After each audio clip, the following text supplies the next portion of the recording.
Okay. Well, hey guys, welcome back to another episode of the Harbor Site. I'm here with Ray Cashcare, former Navy SEAL. Shit, sorry. It's already starting. Oh man, is this the first Navy SEAL on? Well, you had Clint on, but he was on not here in the studio. He came in. That's right. You're the first Navy SEAL in person. So suck it, Clint. No, really, suck it. Ray and Clint got into an argument just recently. Some brotherly love. It's funny. Shit happens. Shit happens. Yeah. Clint can be an asshole. He can. He can. And But so can you. I can too. So yeah, it's all good.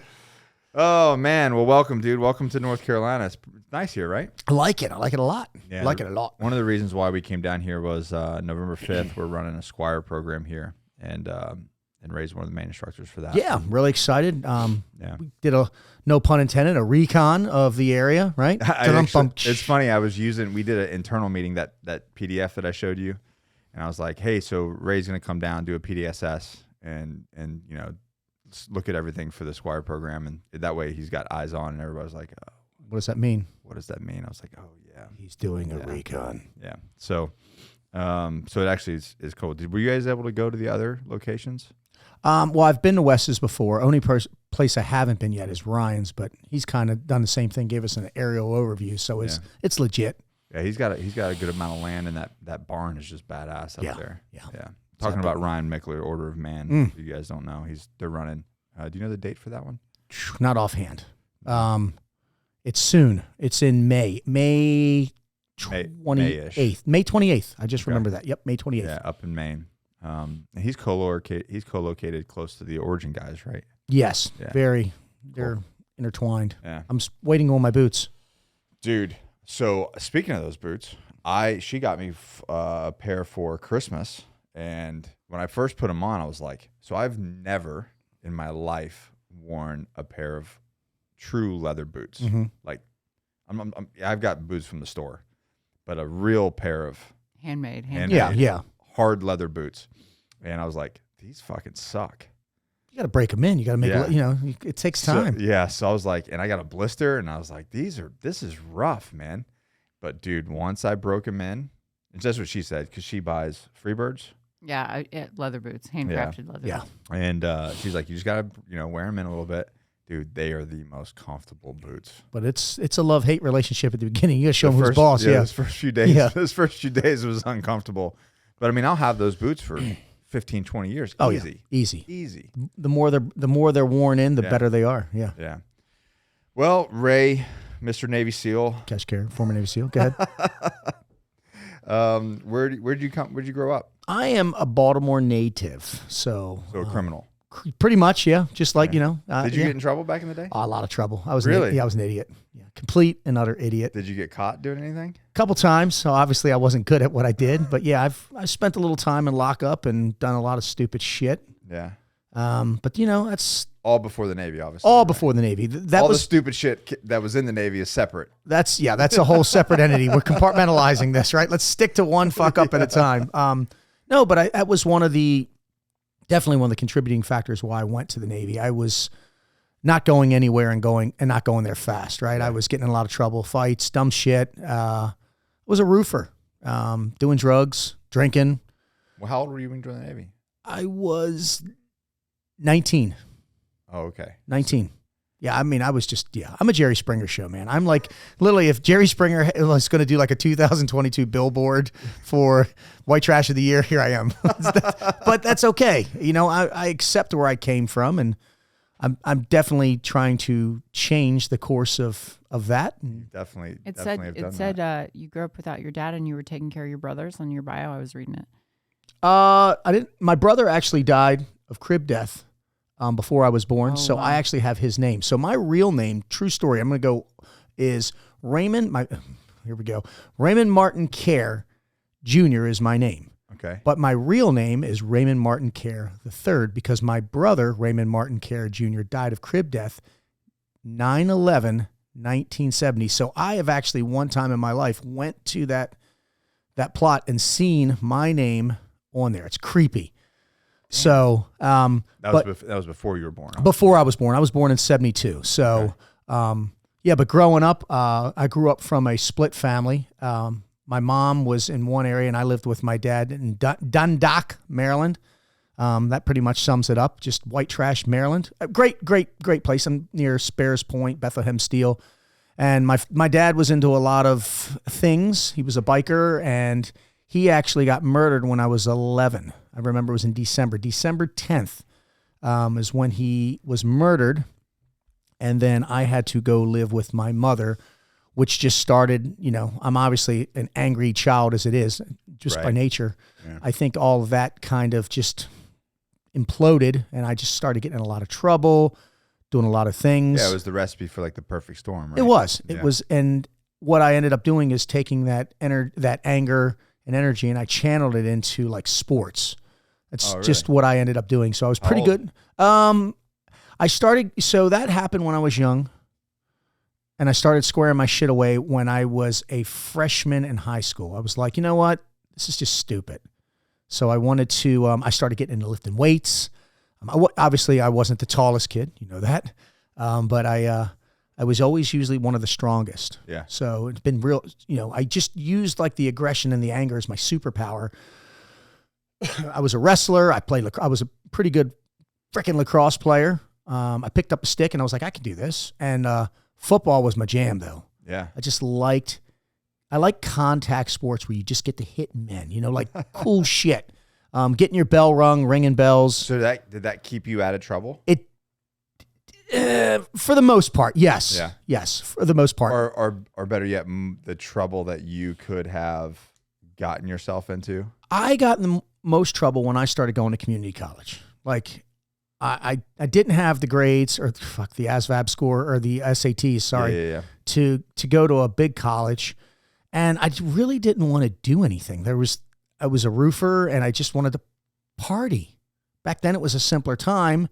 That's when the trouble started. I was drinking, fighting, community service, getting locked up, started doing some drugs, nothing too hard, It wasn't like shooting a pony. We'll keep it clean. But I did experiment with a little, some pot and some coke, and I like the way that smelt. That's usually the way that goes. Did anything actually stick like on your record when you were that young? No. Nothing got. No. It's just back in the day, man. You could get away with so much more than you can now. If that were the case, I would have been locked. Throw away the key with some of the shit I've done. If I did what I did as I was a kid, I'd probably be worse off. But I had 2 felonies by the time I was 13. Yeah, out of Florida. Make sure I have my wallet on me. Okay. Yeah, you better. Yeah. And then MARSOC teaches me how to be MARSOC and Recon teaches me how to be a professional criminal. That's right. Lock picking and see, I saw you. I know the same thing. I was like, oh, wait a minute. I was told this was wrong. Not now. Right. Yeah, man. So I was 2 felonies by the time I was 13 years old.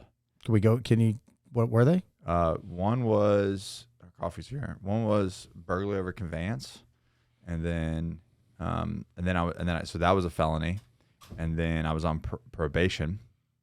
Got kicked out of school. Thank you, my fruity drink. Thank you. So you didn't want to get this because being a Navy SEAL, you would have that's a bit over the top. Between the hair gel, the light coat of oil, and everything else. Yeah, it's just too much. Too much. Too much. It's not fair to you. I'm going to go with black coffee. You are going to put some sugar in it, though. Look at you. So I was on probation. Got kicked out of my school. Had to go. My mom got me in a middle school, two school districts over. Yeah, it's pretty. Then you had to drive me all the way out there. It was pretty horrible. Don't judge me with the sugar amount. You put all those on there? No. That's what Metformin is for, right? That's right. Yeah. Yeah. Sorry. There's nothing. Swish it around. You'll get to it eventually. So I was on probation, and then I got caught on school grounds with a weapon. What kind of weapon? It was a butterfly knife. I'm interviewing you now. Yeah, butterfly knife. Were you good with it? Could you open it up and move it around? Yeah. But because I think by itself it wouldn't have been an issue. but because I was on probation, they knew the stipulations of why I was in that middle school. Got it. And they were like, resource officer, like put me in clinks, and that was it, man. I was like, shit. So I violated. I don't know. I violated. They something. were really concerned you were going to lead a revolution, and that's what they couldn't handle. So yeah, they were. But on a serious note, some of the most successful people I know, the most driven people I know, we have that same commonality. We've had some rough childhoods, and there's other things. It's a choice, right? It's a choice that you have to make. That's like, because I could easily have gone the other direction and been a career criminal, ended up dead or just locked up, or it'd been so much easier than this fucking route, because right. I'm up. This is work. Yeah. The other, but after that, but I make jokes like by the time I was 15, I straightened out my life. Hey, but anyways, so I'm always curious, like, because people now have a really hard time getting in the military if they have. And I tell kids now, I'm like, dude, you've got to keep your shit together. Like, whatever you think these friends are or whatever you're gonna do is not worth your future. Yeah, because it's not the 70s anymore. You know what I mean? Yeah, you can't get away. The world has changed, and it's changing right under our feet right now. And that's a whole nother conversation. But, yeah, I couldn't agree with you more. So you were getting in trouble. Yeah, you were chasing the white dragon. Chasing the white dragon and chasing some tail. I like the ladies back then. Yeah. So what made you go say, fuck it, I'm gonna join the Navy? Well, I was, I got in some trouble, and I avoided going one path by going to the next, right? So I was probably, if I was going to go to court and some things were going to happen, I was probably going to spend a little time for doing some stuff. I got into a fight and beat a guy up pretty bad and took it a little too extreme. And I was kind of... it was a small town, so the system knew who I was and I knew who they were. And somebody recommended that probably the best thing for me to do would be to get out of Dodge by joining the military. So there was a local judge that I asked if, would this work if I did this? And he said, you need to leave soon. Like, I shit you not, I went to the recruiter, fucking bombed. Let me say that again. Bombed my ASVAB. Holy shit. Literally, that's what, when they saw my score, that's what they did. And I left 10 days later. With what contract? Like, what did you leave? Undesignated. Go. Just go. But when I was there, shipmate. But when But when I went there, it's the first time that I saw the pamphlet of the Navy SEALs, and I was like, holy. Like, I read the thing, and the guys were like your size, you're a giant compared to me. And it was awesome because, like, I went first, true story, I went to the Air Force first. And they looked at my ASVAB score, and they literally laughed me out of the place. Marines, they're like, this place is not for you. The Marines, Army said, yeah, man, we can work with you. And I actually was going by, and I saw the Navy recruiter, and he's like, what are you doing? I said, I'm checking some of my options out. I need to join the military. He said, come on in. And lo and behold, he was like, listen, you qualify for, I could have been a cook or a medic. I don't know how that don't ask me about, I don't know, I swear. And I was like, oh, I'm not really interested in either one of those. And he goes, well, you could go on designated. And I'm like, what does that mean? You're going to probably be Hayes Gray underway on a ship. And I'm like, well, shit. Okay. Yeah, whatever. But then we sit there. Sounds like jail, but better. Sounds like jail, but better. Yeah, but you get paid. You get paid. You just get paid a little bit of money. Not much back then. Our checks were ridiculous. But then by him, there was a pamphlet and it said U.S. Navy SEALs. And I was like, what's this? And he was the best salesman in the world. He goes, you'll never fucking make it through that. I was like, so I read it. And he said, listen, you don't have the ASVAB scores. You're 5'7", 5'8". I'm saying 5'7", 163 pounds. Chances you making that are slim and none. And I'm like, that's what I want to do. That was my calling. And I knew it. So long story short, went through boot camp. And like I said, Forrest Gump has it broke. Actually, no, Tom Hanks has it broke down. It is literally just get up, do as you're told, and keep your shit squared away. Boot camp was so easy. Yeah. And some of the fucking rejects that were in boot camp, you're like, what the hell is going on? You're like, I'm a reject and I can do this pretty easily. Yeah. But it wasn't hard to shine in the regular Navy. Just, I work for Bedros Cooling. If you're early, you're on time. If you're on time, you're late. If you're late, you're fired. Yeah. Do as you're told. Have a good attitude. Fucking work hard. Yeah. Do this. So I got stationed. This is what's awesome. In what's called neutral duty. No one knows what the fuck neutral duty is. So this is after boot basic camp. training. Right after boot camp, I crushed boot camp, and I was the master at arms. Right. So I got to yell at people. It was awesome. Yeah. And I actually joined the Navy with another guy named Mike Holmes from my hometown. And we both got stationed at the same place because he was like, yeah, man, you want to be a SEAL? I'll be a SEAL. He never ended up doing it. He met a girl, went the other route. I was like, fuck it. This is what I'm doing. We got stationed in Keyport, Washington. Beautiful For place. those listening, listen, don't ever do anything because of a woman. There's plenty of women on the other side of whatever you want to do. Become a Navy SEAL and you will sleep with hot women. Right? Recon. I mean, I'm not, Yeah. your wife's good looking. I'm sorry. But you know what I'm saying? Like a lot of guys, I've heard that story before. It's like, oh, my wife or my girlfriend didn't want to do it. And it's like, no, on a serious note. Yeah, you got to. yeah. And I mean, just because you're going to, like, then in 10, 20 years, you're going to be like, well, I could have. You're going to regret it. You're going to have resentment built up. You know what I mean? Just do it. The not knowing is what I think kills people. And Yeah. like I should have, I could have, but you didn't. So anyway, go and fail, and then you can deal with that. well, that's the thing. That's the problem with society. People fear failure, and I'm like, dude, you got to embrace that shit. So anyway, went to my neutrals. It's funny because when they were giving out orders, they were like C duty, C duty, C duty, C duty. One person would like get shore duty. And then they went through and they're like, care and homes, neutral duty. What the hell? I've never even heard of this. So even the E6 who was in charge of us was like, no one's ever gotten that before. So I'm like, oh shit, what did we do? So literally what it was we would literally go out on what's called a torpedo retriever, 72-foot wooden boat, and we would recover torpedoes for the divers that were doing stuff in the Puget Sound and all these other places. And it was awesome because we would just go out for the day and we would come back. So you didn't go to an MOS school? No. You just showed up? No, I just showed up, man. And you're like, this is your job and now. they're like, because we were big, even though we were small guys, we were a lot better shape than everybody else. The other boat crews had 8 people. Ours had 4. We had the meanest craftmaster, which was a BM1. We had an EN1 who was the engineman. Mike worked with him, and I worked with the craftmaster. Like, had the old tattoo. Yeah. Just mean as shit. Marrier was his name. BM1 Marrier, recovering alcoholic. But he loved this because we just worked hard. But we could out crank. Yeah. You'd have to hand crank these things in. And there was, we had SOPs of stuff we had to do.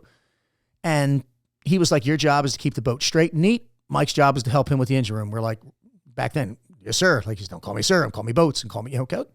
And we did it. And long story short, while I was doing all this, my real goal was to retake the ASVAB and obviously get appointed. Back then, what did you have to get for?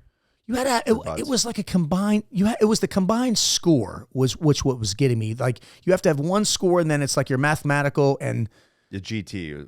and whatever it is. Yeah. I can't remember, but like here was the problem that got me. Stay with me here, okay? If you were on a train going 60 miles an hour east, another one going 60 miles an hour west or 70 miles an hour going west, when do they?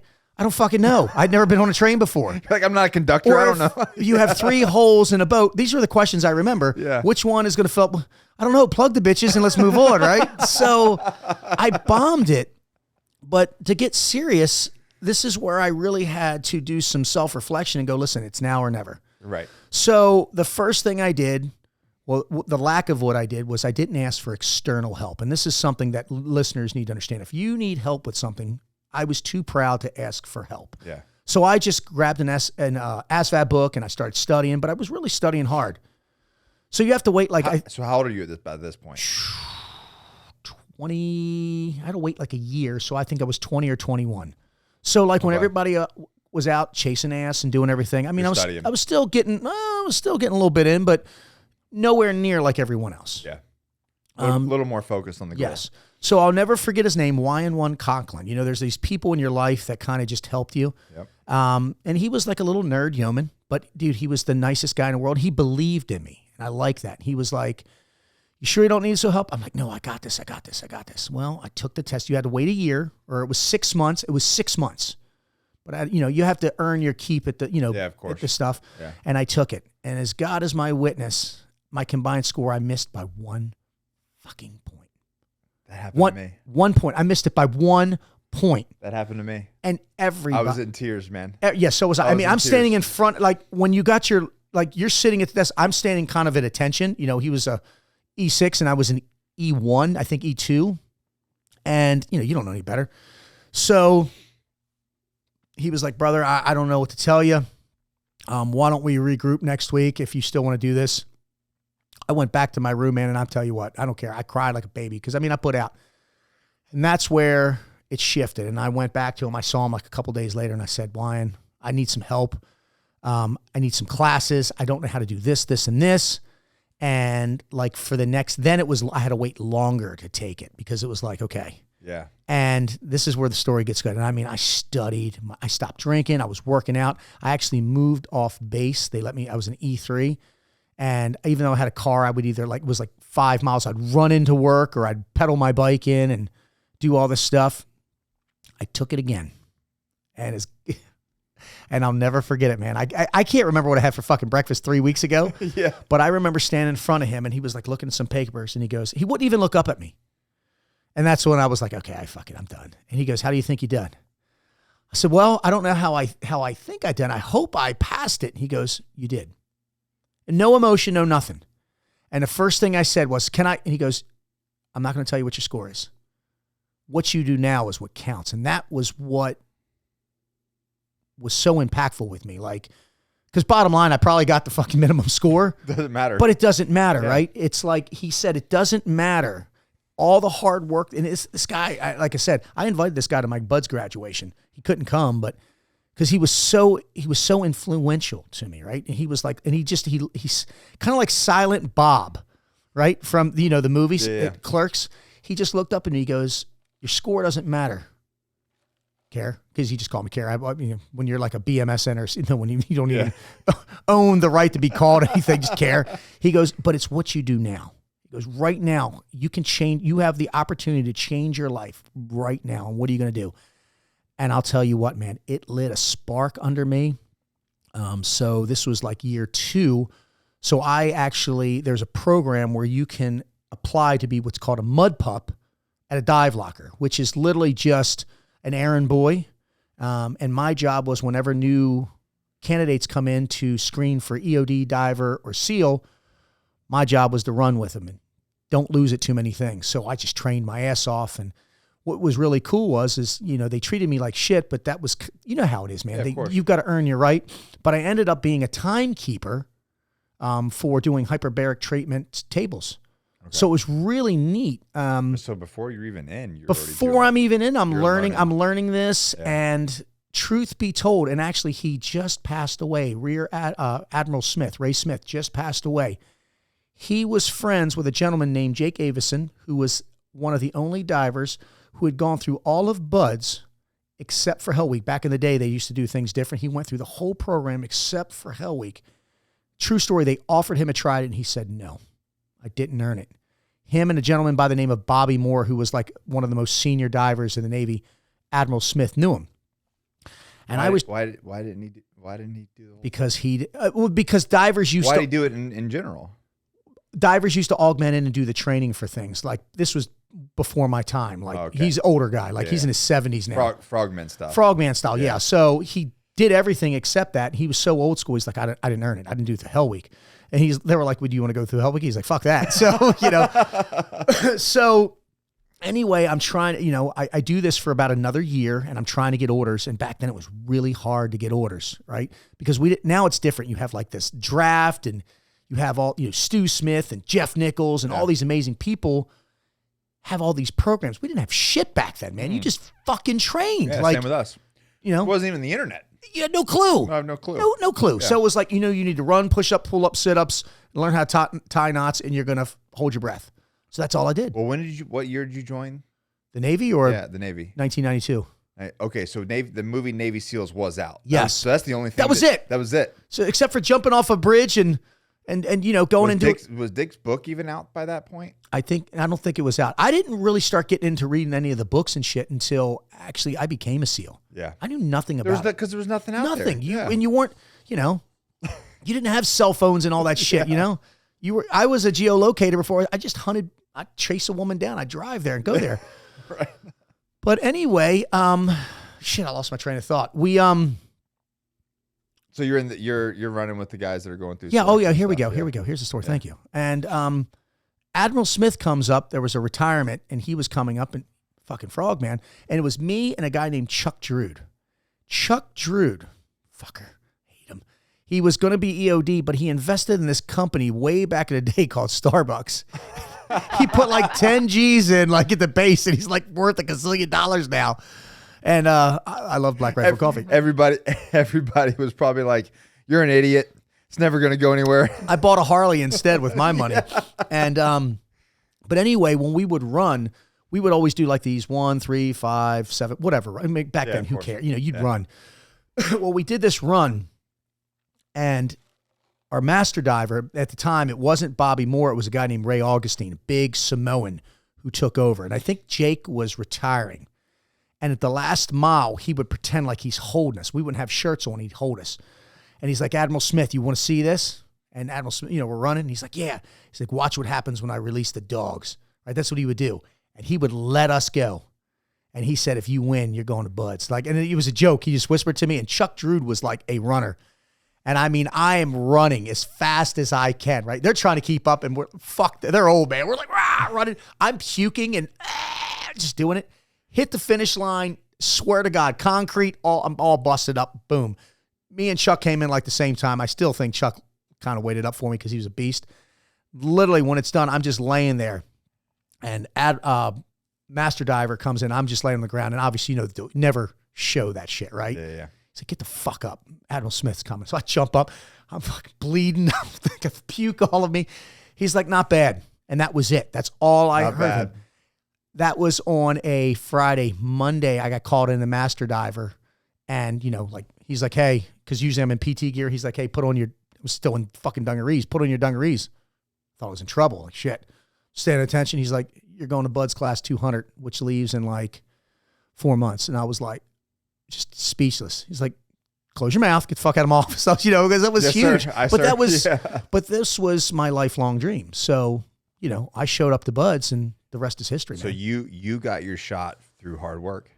Dude, you know, that's it. It wasn't a contract. It wasn't anything. It was hard work. That's it. And that's awesome, man. And that is what, and I know you get it too, right? Everybody wants to be a recon. Everybody wants to be a raider. Everybody wants to do this, but you've got to be willing to put in the fucking work. And here's the best piece of advice I can tell someone. If you want to be a whatever it is, don't go blasting it all over Instagram. just do what we did. Just keep your mouth shut, train.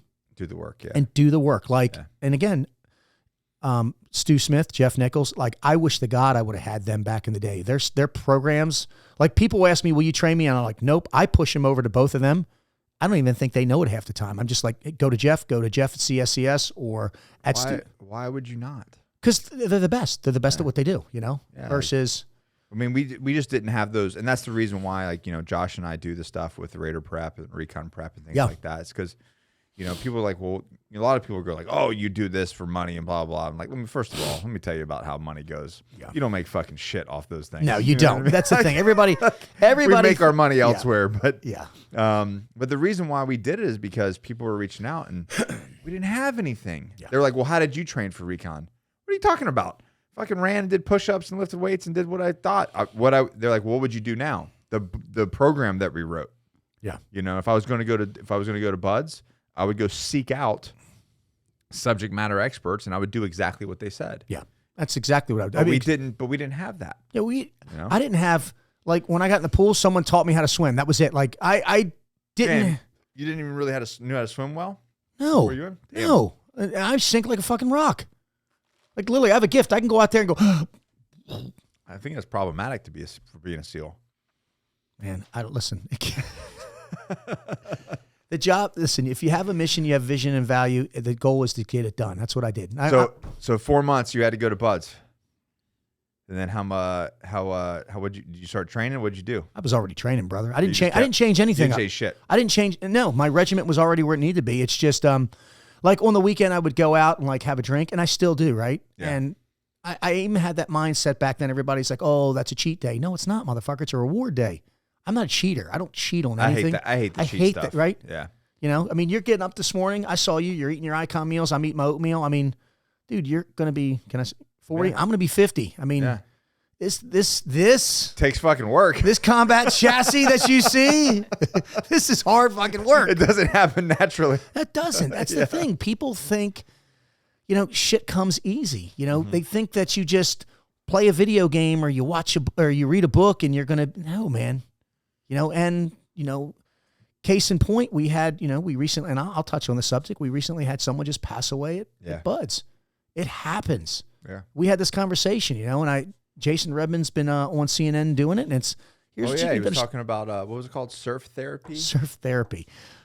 Listen, here's what it's called. And again, it was called surf torture when I went through. Because that's what it is. Yeah. Surf immersion is what I think they've has coined it. Yeah, obviously, and I want to respect I have nothing but respect for Spec War, but there's nothing fucking therapeutic about getting your ass handed to you in the water hour upon hour. You know what I'm talking about. Yeah. Me and Rob O'Neill had this conversation this morning. He was like, he calls it surf meanness. That's what he said we should change it to. But it was CNN, so they had to clean it and that's up. Okay. But my point to this is, gentlemen, if you're going to sign up for something like this, number one, no matter what it's a dangerous program. Yeah, it is. There's only so much safe that you can have in a dangerous environment. This is what I tell. They're like, well, how do I, prepare? I'm like, well, you control what you can control. Yes. So, and just like with anything, you remove variables. Like when we go on a mission, there's a certain amount of variables that are outside of our control. So we have contingencies, but then we plan for the variables that we can. Yes. And we mitigate those risks as much as possible. So if I take that same concept and apply it to BUDS or selection or, ARS or, BRC now, then I'm like, okay, what do I know and how can I train myself both physically and mentally to mitigate as many of those risks as possible? Yeah. And then, the twisted ankles, shit, man, you can't, there's nothing you can do about that. And, you know what I'm saying? And post that life, right? We're obviously businessmen and stuff now. I'm still a control freak. I control what time I get up, what time I go to bed. I didn't have control over that workout yesterday. I'm fucking dying over that. But I control as much as I can with I control who I surround myself with, who I do business with. I think because here's the deal, right? As well as I do. You could go to sleep and never wake up. You can get in a car, anything can happen. So I control the variables of my life that I can. And I feel that that's really making me a better version of me. But on a side note, I want you to know that I have my chair up so high to be your height. My feet are not even touching the ground and I'm losing feeling in my feet. So sorry, I got to put them on the, there we go. Holy shit. Put them on the beam on the table. Nick's a lot taller in real life than you would think. I'm like sitting up straight. He's slouching and we're still. What's funny is his dad is your height. Yeah, it's true. He's the exact same build as well. He's gotten older, but he's got like how tall are you? Dad is little. 6 foot. But you're a big guy. You're like, it's crazy because like you look at you on the internet and you look massive. I look at myself on the internet. I'm like, you're just average. But everybody always says, I thought you'd be taller. Like, kind of like the dog. I thought you'd be bigger. What is Ray's height on IMDb? Oh, that's a good question. 6 foot. 6'2". 6'2". Everybody's taller on IMDb for some reason. It's like college, giving your college stats on yourself. Ray Cash Care, 6'2", fullback, 280 pounds. Bruce Willis says he's 6 foot, 6'1". He is not 6'1". That's what he says on it's IMDb. It says that. Do you know who is taller in real life than I thought? I actually had the privilege of working out with Sylvester Stallone. Really? I thought he was my height. He's like 5'9", 5'10". He's taller than I thought. I didn't think. I think he was like 5'7". Nope. Dude, he's so jacked, I think, that it looks like he must be shorter. What did you say he was? 75 now? 75. I worked out with him right before his birthday. Gunner, that was due to Gunner like Peterson. Gunners, yeah. Love you, Gunner. I don't know why I toasted because he's not dead, but love you, Gunner. Yeah. He's like the Godfather though, so it's like. And I tried to be cool too because he was like one of my bucket lists, you know, like Trish has bucket list of men she can sleep with. I have bucket list of men that I would sleep with or work out with. I'm kidding. But you know, I kept my composure, but he was, what's up? You know, I would love to. What a Just savage. FYI, that's the second search for you. When you put in Google Ray Cash, it comes up height. Damn. Does it really? Everybody's Damn. looking to find that Did you out. guys ever see? What a bunch of dicks out there. Did you guys ever see the Alexa video I did? No. I want you guys to go in there and say, Alexa, who is Ray Cash Care? And it'll tell you. And then ask, is he handsome? And it will say, blah, blah, blah, says that he is extremely handsome and very caring. Oh, my, I was like, yeah. That's hilarious. Alexa, don't lie. Alexa, don't lie. Alexa's a lying bitch. Don't lie. I don't. So, Buds, you got your shot at Buds. Got it. How old were you at the time? 22. I turned 23 in Hell Week. That's good. Turned 23 in Hell Week. Big difference going then, Vice going at 18, 19 years old. Yes. Yeah. But you know what's funny is Mitch Aguiar went at like 18 or 19. Well, he's a fucking freak of nature. Yeah. And I mean, I love God. Just like, I'm strong. I arm wrestled him. He almost ripped my arm out of socket. My good arm. Like I gotta get up there because I want to get on the mats with him. And I told him, I said, my goal is 60 seconds. He is so You can't submit me in 60 seconds. That's like riding the 8-second bull. kind of like that episode of Entourage where what's his name fought. What's her name? I didn't see Lindsay. that. Yeah, when she was like tap out, and if he lasted a minute, she go on a date. She snapped his arm with the driver. What was his name? The little. I know what you're talking about. Yeah, the brother. Yeah. Yeah, so that's what I told him. I said we're gonna get on the mats, 60 seconds. Yeah, he's been quiet lately. I miss him. He's such a great dude. That's actually No, he's not quiet. He got his 300 something. No, not that. I mean, but he was on his other one because usually I get notifications for his. He's kind of like Ian Smith now. He has to have like 12 backup. Yeah, I love Ian's, right? We love Ian. But it's crazy. And true story, you guys know that I'm the push-up king. Yeah. I give him credit. I got that from him. Really? Yeah. I'm sure he got it from somewhere, but like teams and stuff. But he started doing that 17 push-ups on the minute every minute. And I was like, dude, this is awesome. And I kind of and I told him, and I always give him credit, because a lot of people do that. They'll just take someone's idea and run with it. But I always give, Big Mitch. I wouldn't want to get hit by Mitch. Beast, man. Fucking beast. Dude, he did a snap down on Greg Anderson and almost knocked him out. Yeah. And Greg's not a small guy either. No, he's a brother black belt. Yeah. He said he snapped him down so hard on the mats that he saw Tweety birds. Mitch is literally pound for pound, and I'm probably one of the strongest guys ever. I don't know, he knows how to use angles and stuff like that, but he's just strong. I'm a strong guy, big wrestler, and it's like bam, bam, and just boom, boom. I'm like, I scream, and he just laughs. I'll ride that roller coaster. Ride it, baby. Ride it. Ride it. He gets a hold of me, not even 8 seconds in, done. And he's a humble dude too. That's what he's got a great heart. I love Mitch. He's doing good. I just wish he would get his account back. I do too, man. Yeah, man. Same thing, but he's a verified. He's a UFC fighter. He's done his time in the service, he's no slouch when it comes to he's a savvy businessman. Yeah. He's doing very well for himself. I'm happy. I'm proud of him. It's funny because I'll call him, and it's when we both wear hats. If you look at the video, he looks like my son, just a bigger, younger, better looking version. I can see that. Yeah, but he does, and people always ask, "Is that your son?" And I'm old enough to be his dad, and it's like I was gonna say, how old is he?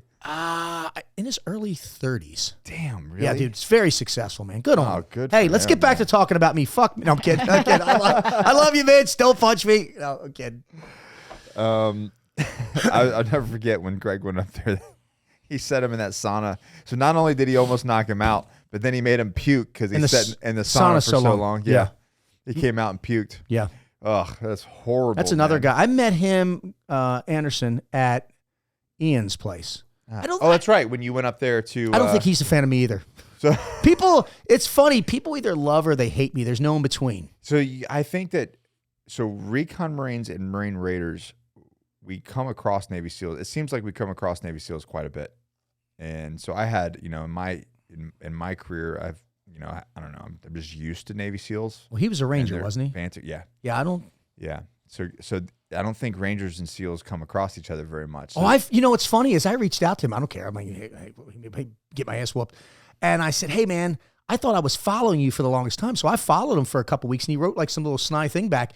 And I have a guy that runs my account. He actually said, dude, because I thought it was like he was giving me a compliment. And my buddy Ryan was like, dude, that's not a compliment.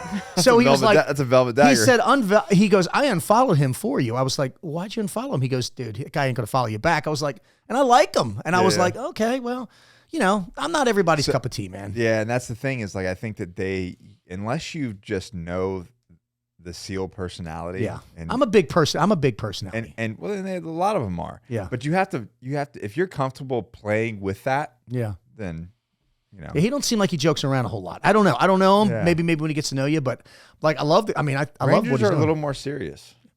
Yeah. They're a little more Matt serious. Best is like I was one of about my, to say, except for Matt's one of my best friends. I mean, Matt's a great guy. There's a handful out there, but for Yeah. the most part, they're pretty. Matt sees my potential. He loves me. Anyway, so Buds, you joined Buds. How did that process go? Tell me about it. Fucking great, man. Fucking started with Bud's Class 200. I was a Smurf crew, What year? 1994. And you were actually with Redmond, right? Redmond was in my bow crew, and then he got hurt, the little pussy, and then he got rolled to another class. That's on the record. No, Redmond, I think he got busted up, but he did go through Hell Week with me. And it was funny because we were Smurf crew, and So Smurf crew is, you know, when they break out the boats. It's not the tallest crew. It's the shortest, yeah. Because they do it by height. So it was me, Redmond, Monroe, Jamie Monroe, and then Fong and NG, two fucking Singaporeans that were like ridiculous. One, Fong literally looked like a little professional bodybuilder who would always hype out. And NG was like a skinny little rail. But what they would do in Buds is they would act like they didn't speak English. And as soon as the instructors would go by, we showed them motherfuckers. But true story, one time we were going to do dump boat, right? We're going out. So just for listeners that don't know what that is, you take your inflatables, you paddle them out through the surf. If you get through the surf, usually you don't. But when you that's the therapy. That's the therapy. Yeah. The surf therapy. And then once you get through this hell of getting your ass handed to you by the waves, you're supposed to take your boat, dump it. Everybody falls in the ice cold water. And then you have to flip. Somebody has to get back on it, flip it back over. You know the deal. Do that. Well, it's like, fuck that, man. We just made it through the surf. So what do we used to do? Take our chem lights and act like we were doing it. Oh yeah. And they do it. So they do it. So anyway, we knew that his name was Mike Mayer. Mike Mayer Nightmare. It's like the world's worst, meanest fucking Buds instructor on the planet. And we knew he was out there in a kayak. So when we went through it, Fong and NG, you know, I'd be like, hey, we got to dump the boat. And they're like, no, we know dump boat. We got to dump boat. So anyway, like they're not listening to me. So and back then we had to wear the Protec helmets because someone had a concussion. Yeah. So I just take my paddle and I start beating, right, smacking them right in the helmets with the thing, right? Jason's there like, whatever. And all of a sudden I hear, Care Bear, stop killing the Singaporeans. And I think it's like a voice from God because, you know, we're exhausted. Dump the fucking boat. So they jump out and we do it. But they just were like, they were the coolest guys in the world, but they were so fucking lazy, you know? And well, they're going to get away with everything they can get away with, right? I guess. Yeah. I mean, every time that we've had a foreign country come into one of our training programs, I mean, they push the line, man. Well, they do because they know that they have a little bit more leeway, but but the thing is you go home. I don't know if we were always like, are you going to get caned? Are you going to get whipped? What's going to happen to you? And they're like, oh, we know, go home. Like, okay. But so did the chem light trick ever actually work? It had worked, but it didn't work with the Smurf crew because we were so fucking little. So even when we put our hands up, they were like, you motherfuckers, we know this. Because the boat would go up like, So it just didn't happen. But yeah, went through first phase, second phase, third phase. It was anything like all the like the stuff that you kick ass at. That stuff's boring. What really kicked you in the dick? My biggest fear, and I would tell you my biggest accomplishment in Buds too, but your wife's here, so I won't. But my biggest fear was the 50-meter underwater swim. Scared to death of it. Just scared to death. And true story, you know, you have all your principles and your Archimedes, and bottom line, you know, you're supposed to dive down. Deep. Like, and the thing was, is the pool wasn't that deep. Like what it was we'd swim back and forth. So you have to jump in for the 50-meter underwater. I've never been to that pool. But I've been to the SEAL pool. Got it. So what you have to do is jump in, without kicking off the wall, do a flip. Right. Swim to the one wall, then you can kick off the other side. Well, old Ray Cash Care said, fuck that. I did my flip. Water went up my nose. Shit. So instead of diving down, I just start just doing this surface because as long as your head doesn't come up, they don't give a shit. Yeah. Which, goes against everything. So anyway. It makes it so much harder. It does, yeah. And what happened was, and truth be told is I kind of saw the instructor and I kind of and he knew it too. He was pissed. I kind of did one of these. I swam over and bumped into him and went, oh, and popped up and he was like, and it was Roger Gehring. He was like, you little motherfucker, you get back in line right now and you do it again. I know what you did. And I just played, that's when I knew my acting career was going to take off. What do you mean, sir? I would never do that. So anyway, he got back in and I was like one of the last guys to do it. And they were just watching me. So I jumped in again. I was like, and I mean, I was scared shitless. So I jump in, do the flip, no water up the nose. Yes, go down, boom. For me, mentally, it was harder to get to the first wall than it was a second. I don't know why, but as soon as I kicked off that second wall, I was like, I got this. I'm going to make it. Well, anyway, I'll never forget, there's a guy named Tom Bostic. He graduated, great dude, Kill House instructor, and he was a big swimmer, but he was a big guy like you, and he was just kind of one of these guys. Just smooth and graceful. Well, anyway, and I'm like, just getting it done, right? I am not graceful in the water at all. Just using all kinds of oxygen. I swim like I make love. I power through it, baby. So anyway, I'm like, he's kind of ahead of me, and I'm watching him, and all of a sudden, I just see him go limp, and he just starts, I'm like, oh, no. So he's out. He was out. Yeah. Right? So, and I'm starting to get the tunnel vision. I'm like, oh, no. So, man, I power through that thing. I pop up, and you're supposed to, I feel fine. I jumped up, man, like I fucking chariots of fire. I was like, yeah. They're like, get the fucking back of line. And I see them resuscitating Tom. And he's like a big South Carolina boy. Oh, shit. And they just resuscitated him, get back in the water, and he did it. But that was my biggest fear of buds. And then. So it wasn't the sleep deprivation. It wasn't the cold water, all that shit, being sandy and miserable. The 50-meter underwater swimming. Once I did that, I knew I had it. Now, truth be told, if we rewind back to first phase, Lieutenant Massa was his name. He was the first phase OIC. I have, I'm dealing with it now, my back. I have a bad back. I have some disc issues, compressed fracture, all this shit going on with my back. Well, anyway, when it really acts up, I literally will be canted like this. And if you pull up my shirt, my spine literally goes like this. It's just because they're touching. Well, anyway, I'm really good at pull-ups and push-ups. I couldn't get up on the bar. This happened a week before Hell Week. I mean, a point in your face. Sorry. But anyway, the medics are there and they're like, Care Bear, what are you doing? I'm like, nothing. And what is going on is his name was Todd Vandergriff. He was my LPO. He was helping me up because I was in so much pain. And I was just I couldn't do anything. So anyway, they jumped down. I'm like, and they were like, pull up your shirt. And when they pulled up my shirt, they're like, what the And they knew exactly what was wrong. And now, what was so cool about me is somebody was always on my side. I always got hurt on a Thursday or Friday. So I had the weekend to recover. So they were like, listen, we're going to bring you in Monday and you're getting rolled to your next class. And I was like, shit. You didn't want to get rolled. I wanted to be an iron horse. I wanted to start my class and finish my class. So this is like, I have no money, no nothing. I borrowed money from guys and I went and got acupuncture and I did all this stuff and iced. I did nothing. Usually, on the weekends you drink or whatever. And I came back that Monday and I had to go back in, just like I was supposed to do jiu-jitsu with you today, but I wasn't smart back then. Now I am. And I went in and Lieutenant Moss is like, you're just a fucking big dude. He's like, Care Bear, because that's what they knew me as. I'm going to roll you to class 202. I'm like, sir, and sir, may I say something? And he was like, go ahead. I said, listen, I know I have to make up, and I had to make up not tying. And because it was Monday, I missed a 4-mile time run. I said, can I offer this up and make a suggestion? And he was like, just sat back and he's like, what? Let me sell you on why I'm going to stay in this class. And I did. I said, if you let me stay in this class, I will go make up these events right now. And like with swims and things, you get 2 chances. And I said, if I don't pass anything, I didn't say first time, but if I don't pass the swim, because I sucked at swimming, with the 2 chances, I don't want to get rolled, I'll quit. And he literally went, what? I'm like, if I don't make the standard, as in he goes, you understand you have 2 chances to make things. And after that, you get rolled if you're a great guy and you're going to I said, I'll quit. And he asked me why. And I told him, I said, because no one ever believed in me about graduating buds. I had my mother buy a non-refundable ticket.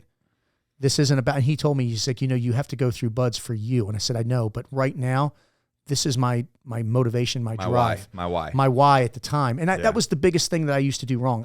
My why was to prove everybody wrong. Now my why is to prove myself right. Yeah. Bedros Keuilian taught me that.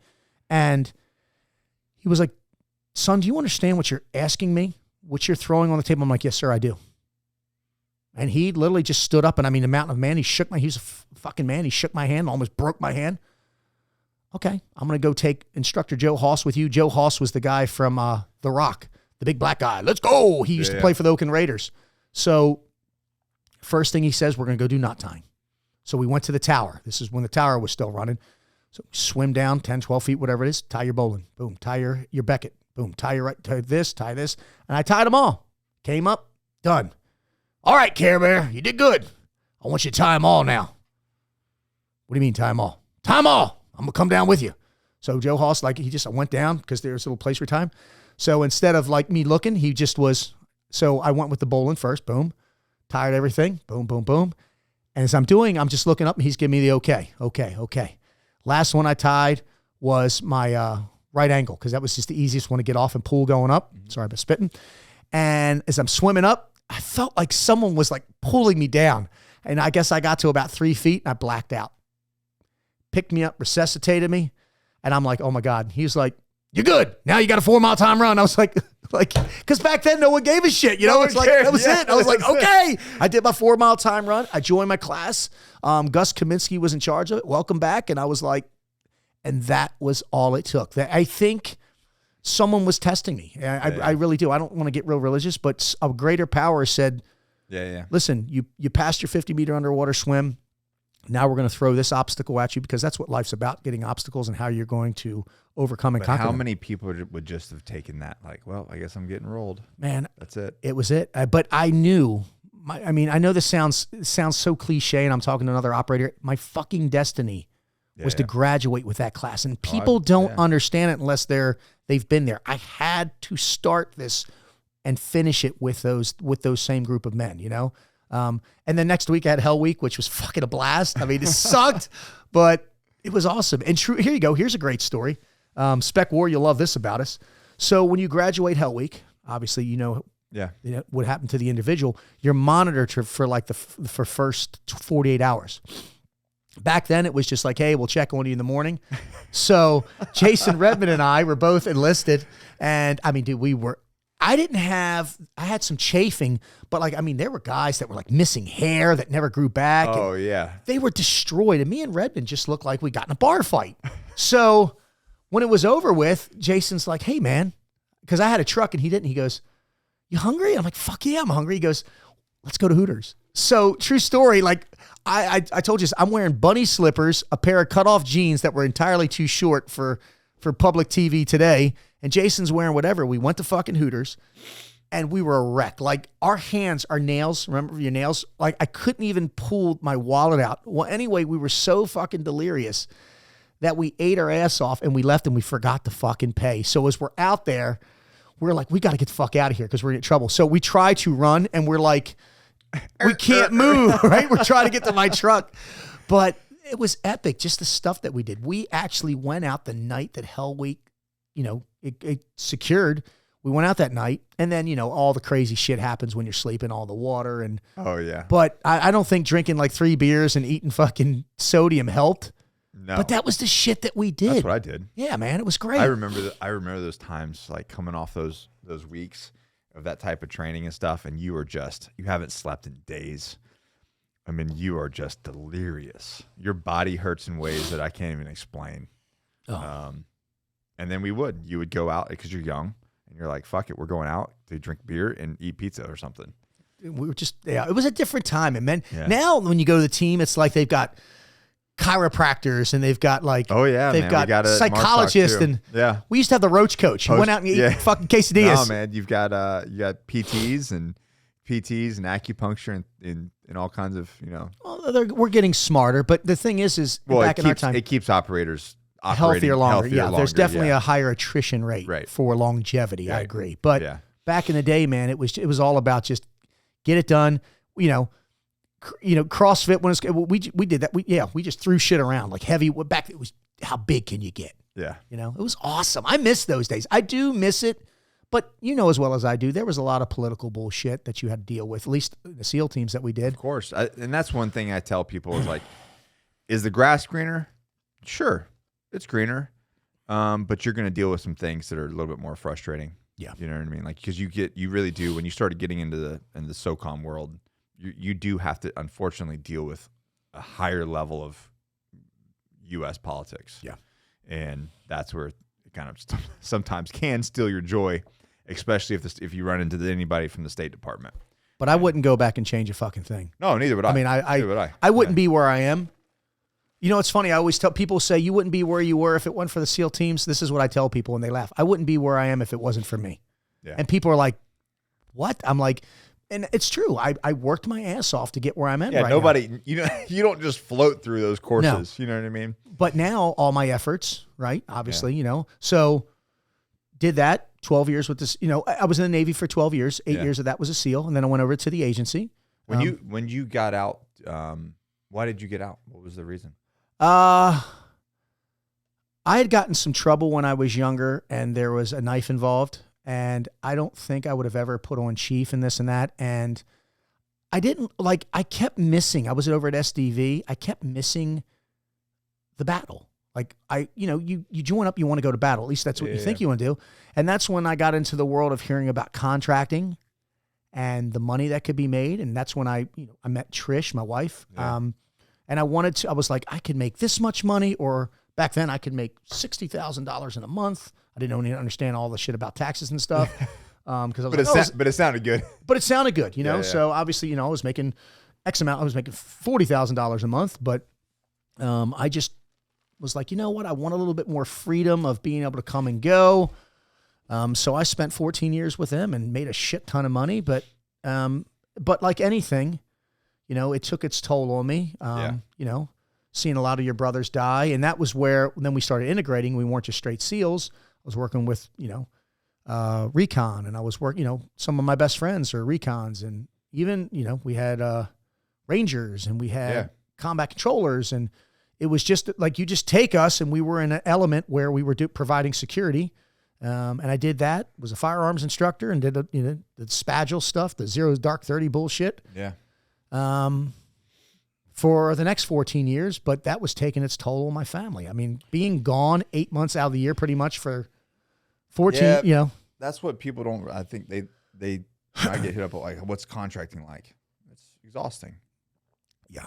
It's exhausting. Yeah, is the money good? Sure, but is money the answer to everything? No. What I would do too is, like, I remember when my wife was pregnant with Nyla, we had to do in vitro. And back then, they're like, you can't put a price tag on your child because you can't. Well, $27,000 is what it costs for us to do in vitro. And what year was that? She's 13. Holy shit. 2007 or 8, because I was in Ramadi back then. Yeah, Ramadi. What do we pay? It was a lot less. It's 20? gone down a lot over like the 20. years. I think Yeah. Dimitri cost about 20 grand. No, and I said there no insurance, nothing covered that. Like, I don't know, nothing. Yeah. So it's funny. My 16-year-old son was giving my wife the shots that she needed. He was like, I wish he would have been a fucking doctor.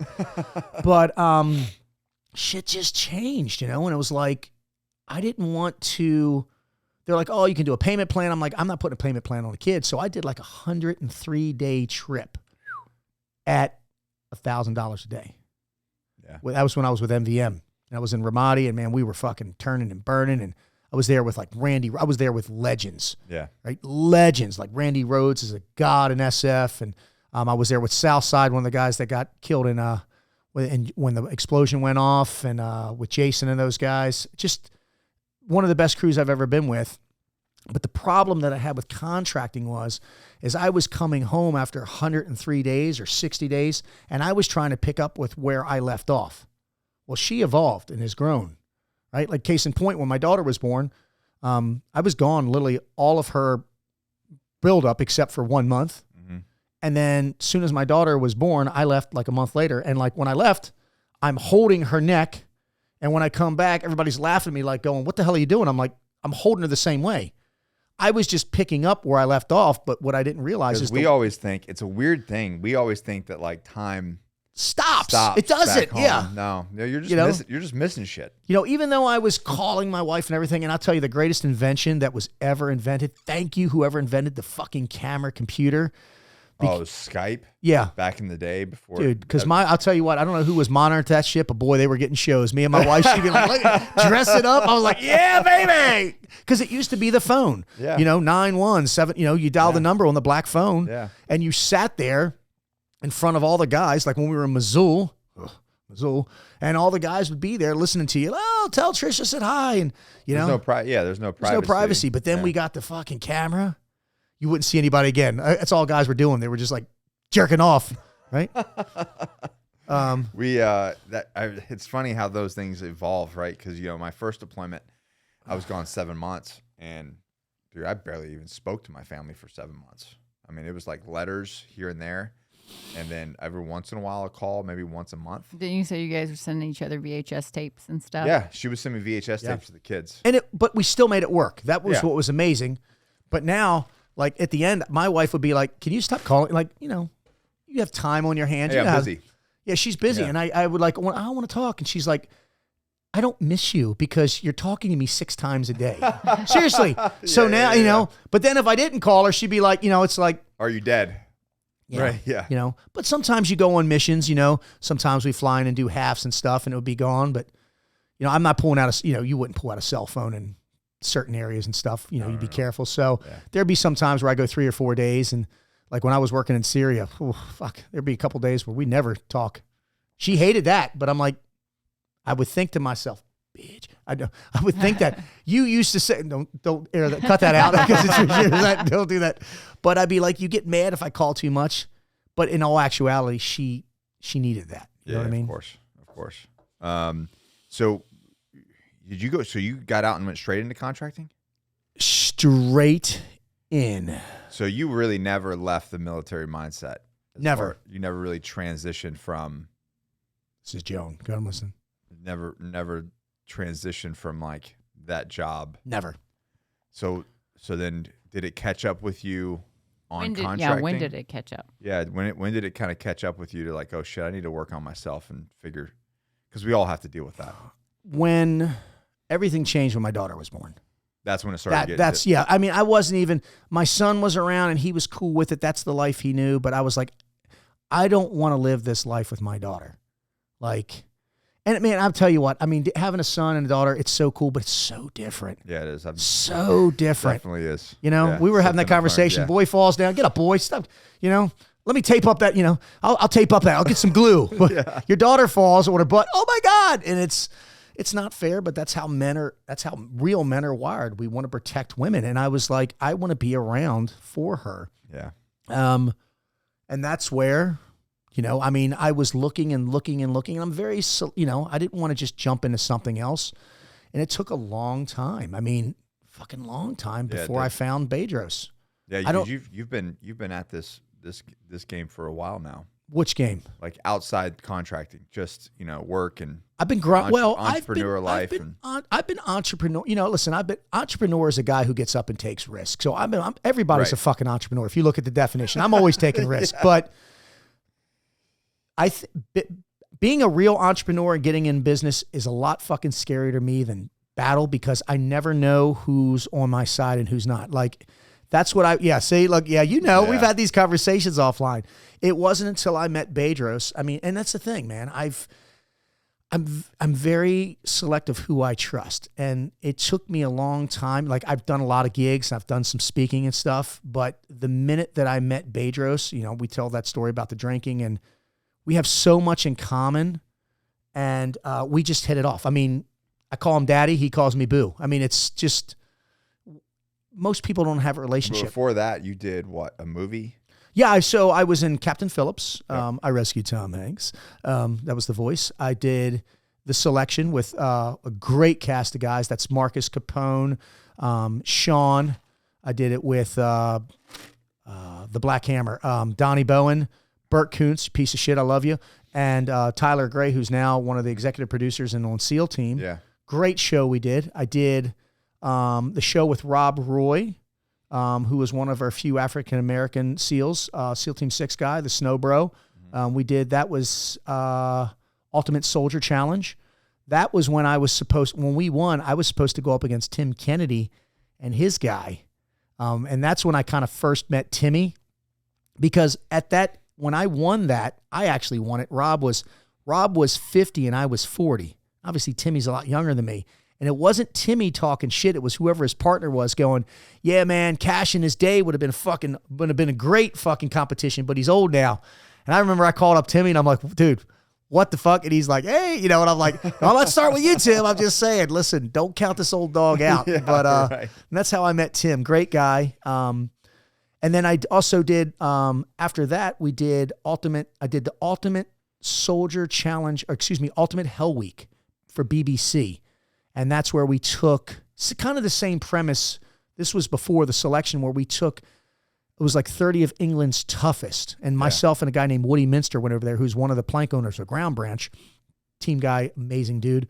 And we went over there, and it was so funny because Woody has this fucking gift of knowing who has it. And Woody told me before he goes, because we had it kind of skidded out, he was going to pick, he goes, I'm going to pick who the first class leader is, and I guarantee you, I couldn't make this up, they will win the show. And he picked Claire, a woman, and she fucking destroyed it. I was like, how do you know? I got goosebumps. I said, how do you know that? Because he was a buds instructor. He goes, I just knew. You just, when they walk in. I was like, that doesn't make any sense. Like, I was like, I'm taking you to Vegas. And he's like, I just know who's got it. And literally, she crushed it. She was like, master's degree from like Cambridge and blah, blah, blah. And she was in shape. And he was like, she's got what it takes. And I was like, there's no way. There's no fucking way. Like, we had like professional athletes. And she won. Well, you've seen it, man. Like, I've seen like, D1 quarterbacks come into our stuff, and then I mean, they're like physically, they're studs, right? Oh yeah. And then you've got somebody like God, I hate to throw him under the bus. Old Isaac, our guy Isaac, yeah, does the he works out there for you guys too, who mentally he just like, I'm gonna power through. And then this D1 guy's crying in the thing because he's sleepy. Yep. And his muscles hurts. Well, I'll tell you what, man. So you would be in what's called the dream team of buds, the big guys. The guys that remember we were talking the Baywatch running. I'm in the back doing this. Look like a little fucking penguin. Try to keep up with you. And we did Steel Pier. Steel Pier. I know to go back to this, and literally the whole fucking dream team. One guy quit, right? One wolf and the rest of the sheep went with him, right? Just boom, they went. No. Oh, the whole boat crew went. And literally they just toppled. They one did. They just crumbled like fucking weak little sheep. And it was like, all right, Smurf crew, somebody get up. We're like, motherfucker. But it was like, so explain to people what that is. What Steel Pier is simply Steel Pier, this. yeah. So Steel Pier is when they take you to a barge. And it's like, I know people don't think San Diego gets cold, but it gets cold. It's a piece of steel, and it's water is cold. And they wet it down. And I shit you not, they make you do certain things. Like, first thing you do when you get there, and you jump in the water and everything's fucking soaked. You have to take off your shoes and put everything in there. Like, it sucks.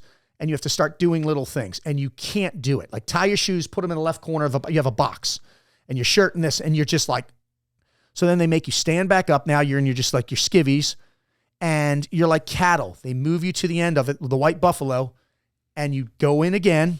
Everybody hits each other. You stay in there, tread water for a couple minutes. You come out, and like they pick the fucking windiest days of the year to do it. You know what I'm talking about? And you sit out there and you freeze. And when I say freeze, they make you lay down. And when you're getting up, your skin is sticking to the steel. And this is another story I always talk about Jason Redman. I don't know how it worked out, but I was with a gentleman by the name of, I think, Bonham, and I think he didn't make it through Hell Week. He quit, but he was in the officer, and he was in my boat crew originally, and so was Jason. So when he left, it was kind of like Jason and I, and for some reason, I would always go in front of Jason. He was enlisted at the time, and it's when your body and mind just say no more. Yeah. Right. But like, I wasn't going to quit. I just wasn't. I programmed myself. I'm not going to quit. But I'm gonna die here. and I literally thought I was. Yeah. But anyway, I like defied the law of gravity where I'm like, nothing, it just wouldn't go. Jason's like, go. And I'm like, I couldn't go. So I just looked back and I'm like, just fucking push me in. And he just pushed me in. And I needed that moment. I probably, if he wouldn't have done that, people ask me, would I have quit? All I know is I couldn't move. Like, and it's not a joke. You've been there, right? Yeah, like, of course. Pissing down your pants. I mean, I was literally pissing, and I was anything I could do to try to survive. Yeah. And people are like, you didn't do that in Buds. Bullshit. Yes, I did. But Jason pushed me in the water, and I remember like we get out, we're just miserable. You know, like fucking wet dogs. And he's like, you bitch. And I'm like, whatever. But it was great to have him to do that. And what I do is like in my office, right? I have my office, have my plaques up here. It's not I love me wall. It's a wall that shows me what I am capable of doing when the shit hits the fan, right? So a lot of people are like, oh, you've got an I love me wall. Man, I mean, I've got tridents, flags, backups. I mean, I've got like 20 tridents that are there. McTeams gave me, I have my own bell that I use. You saw it at the Squire. Yeah. But he gave me a picture of the bell. I have that bitch hung up. Like, don't ring the bell. Like, and I need that because business. It's a reminder. Yeah, because, working for someone like Bedros Keuilian, who is a perfectionist at everything he does, I fail all the time. I got my ass chewed by him a couple weeks ago. It was horrible. But I just kept grinding. I was like, okay, I've done this. I got my first big check with him that I got. I got that. Got a picture of my family. I'm like, motherfucker, I got this. I mean, because that's what men, I'm speaking of men because I don't know shit about women. We self-sabotage ourselves with everything that we do when we get out of our comfort zone. And that's what sets people like us from the people that didn't make it is I refuse to self-sabotage myself, right? I self-motivate myself because, there's internal and external motivation. The people that get through the shit that we've got through, Jason was the external at the time, but he was just a shove, right? But I literally programmed my mind. Like I programmed my mind that quitting was not an option. In second phase, there's somebody who's in charge of the bell who has to shine it. I'll do it. Everybody like fucking, it was the plague. I'm like, I'll do it. They were like, what the fuck? So every night I would go home. I would have a dive buddy. We would run back. It was Jose Hoban. He hated me for it. But I would shine the bell and I set up an apparatus. So, cause if that thing rang, you're fucking done. And in the morning, before a 4 o'clock time run, I'd have to get up at 3, go run the fucking bell over there. But what I did was my mindset is I reverse engineered that. I developed a relationship with that bell. And it was like, listen, I'm going to take care of you and I'm going to clean you and I'm going to respect you and I'm not going to ring you. And in return, don't be the magnetic force that brings me to you. And I tell you what, I think that was my secret. I did things that no one else wanted to do. I volunteered to go out to the island before and just get my ass hammered to me. That's interesting. So instead of fearing it, I embrace it. I told you that. I embrace fear. Like everybody, people would avoid that bell like the plague. And I was like, it's a fucking Speaking bell. of what you do, we just had Tony Blauer come talk about, did a talk. He was the guest speaker at the Squire Program who talked. Wasn't that a great talk? My God, he's an animal. Isn't he a fucking animal? He's if you could like redo, like make a 2022 version of the Tasmanian Devil, there he is. Yeah. So smart. Yeah. But he did a talk on fear. Fear. And one of the best talks I've ever heard on the subject. Oh, he's got it broken down on so many different levels. Yeah. I hate him. I mean, he's so good, but it makes so much sense. He's so accurate. Yeah. 100% accurate. And I'm actually going to get the full seminar. I don't know if you've seen that, but I'm actually going to buy his whole full seminar on it. And yeah, because it's beneficial for what I do, just to be able to, take some of that and be able to share it. It's funny. I don't think I've ever called him by his. I always call him Coach B. Like I've never called him. He's called me Tony. I'm like, okay, Coach. He's like, but he is a master at what he does. God, he's a subject matter expert in it. So spinning off from there to all these hard things, right? Mm-hmm. How do you think that's everything you've done in your life and pushing to do these hard things? How do you think that's benefited you? Well. All I've done, the secret to my success is I have literally I've learned how to profit from pain. So I have a an equation, and I actually ran this by Bedros, and this is what I live by. Pain equals growth. Growth equals power. Power equals knowledge, and knowledge equals profit. So all I've done is all the hard shit that I've done, I've learned to accept that in order to grow, you've got to know what you're capable of doing, right? You're never going to grow unless you know. And the one commonality that all people deal with in life is pain. I believe that there are 6 forms of growth, 7 forms of pain. Growth, physical, mental, emotional, social, spiritual, and financial, right? And spiritual, if we don't want to get into religious, because now if you fucking blink, you offend someone. Spiritual is believe in your fucking self, right? But there's also 7 forms of pain: physical, mental, emotional, social, spiritual, financial, and sexual. I am not a growth coach. I'm a pain coach. It's that simple. I have dealt with all those pains in my life from a childhood, a bad childhood. You said something when we were out there. You're saying something like that you were actually, in some ways, in a better spot that your father died than some of these guys that come through. Yes. That grew up with a father. Yes. So the traumas and the pain, I think, right? We talked about this at the Squire Program. Men are a double-edged sword, right? We are a savage on one side and a servant. Case in point. I'm going to give you an example, right? You and Mama Bear are at the park. You're sitting down and you're filming. Can I say your son's name? Yeah. You're filming. They're about 10, 12 feet away from you and you're filming Dimitri. Yeah. Okay? You're on the park bench. I come walking up at your family with my fists clenched, with death in my eyes, not even looking at you. You don't even acknowledge me. Where are you going to position yourself with you and your family? Close the distance between. You're going to close the distance. You're going to put them behind you. And we're going to have a verbal, knowing you, it's going to be a physical confrontation real quick. You're savage. But when men don't need to understand, that's the pain, right? That's where you unleash the pain. But what men need to understand to be a real man, or what I'm learning now, is you're a servant.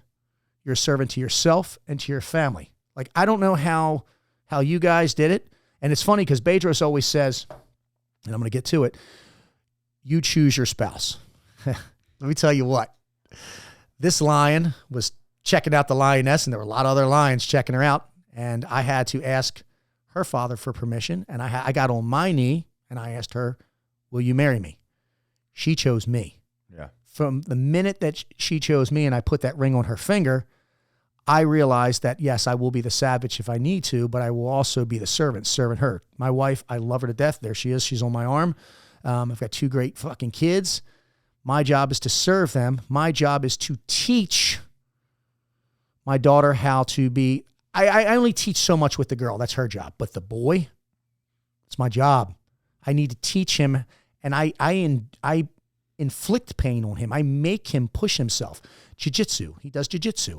I used to slap box with him. I teach him how to be a man because he is going to carry on my name. Now, all the things that happened to me, all the pain that I've endured have made me resharpen those blades, right? Because as men, as we get older, right, when we endure a lot of shit, letdown, heartbreak, bankruptcy, you name it, our blade is still there. Like, if your blade is dull and you swing it hard enough, you can still kill, you can still puncture.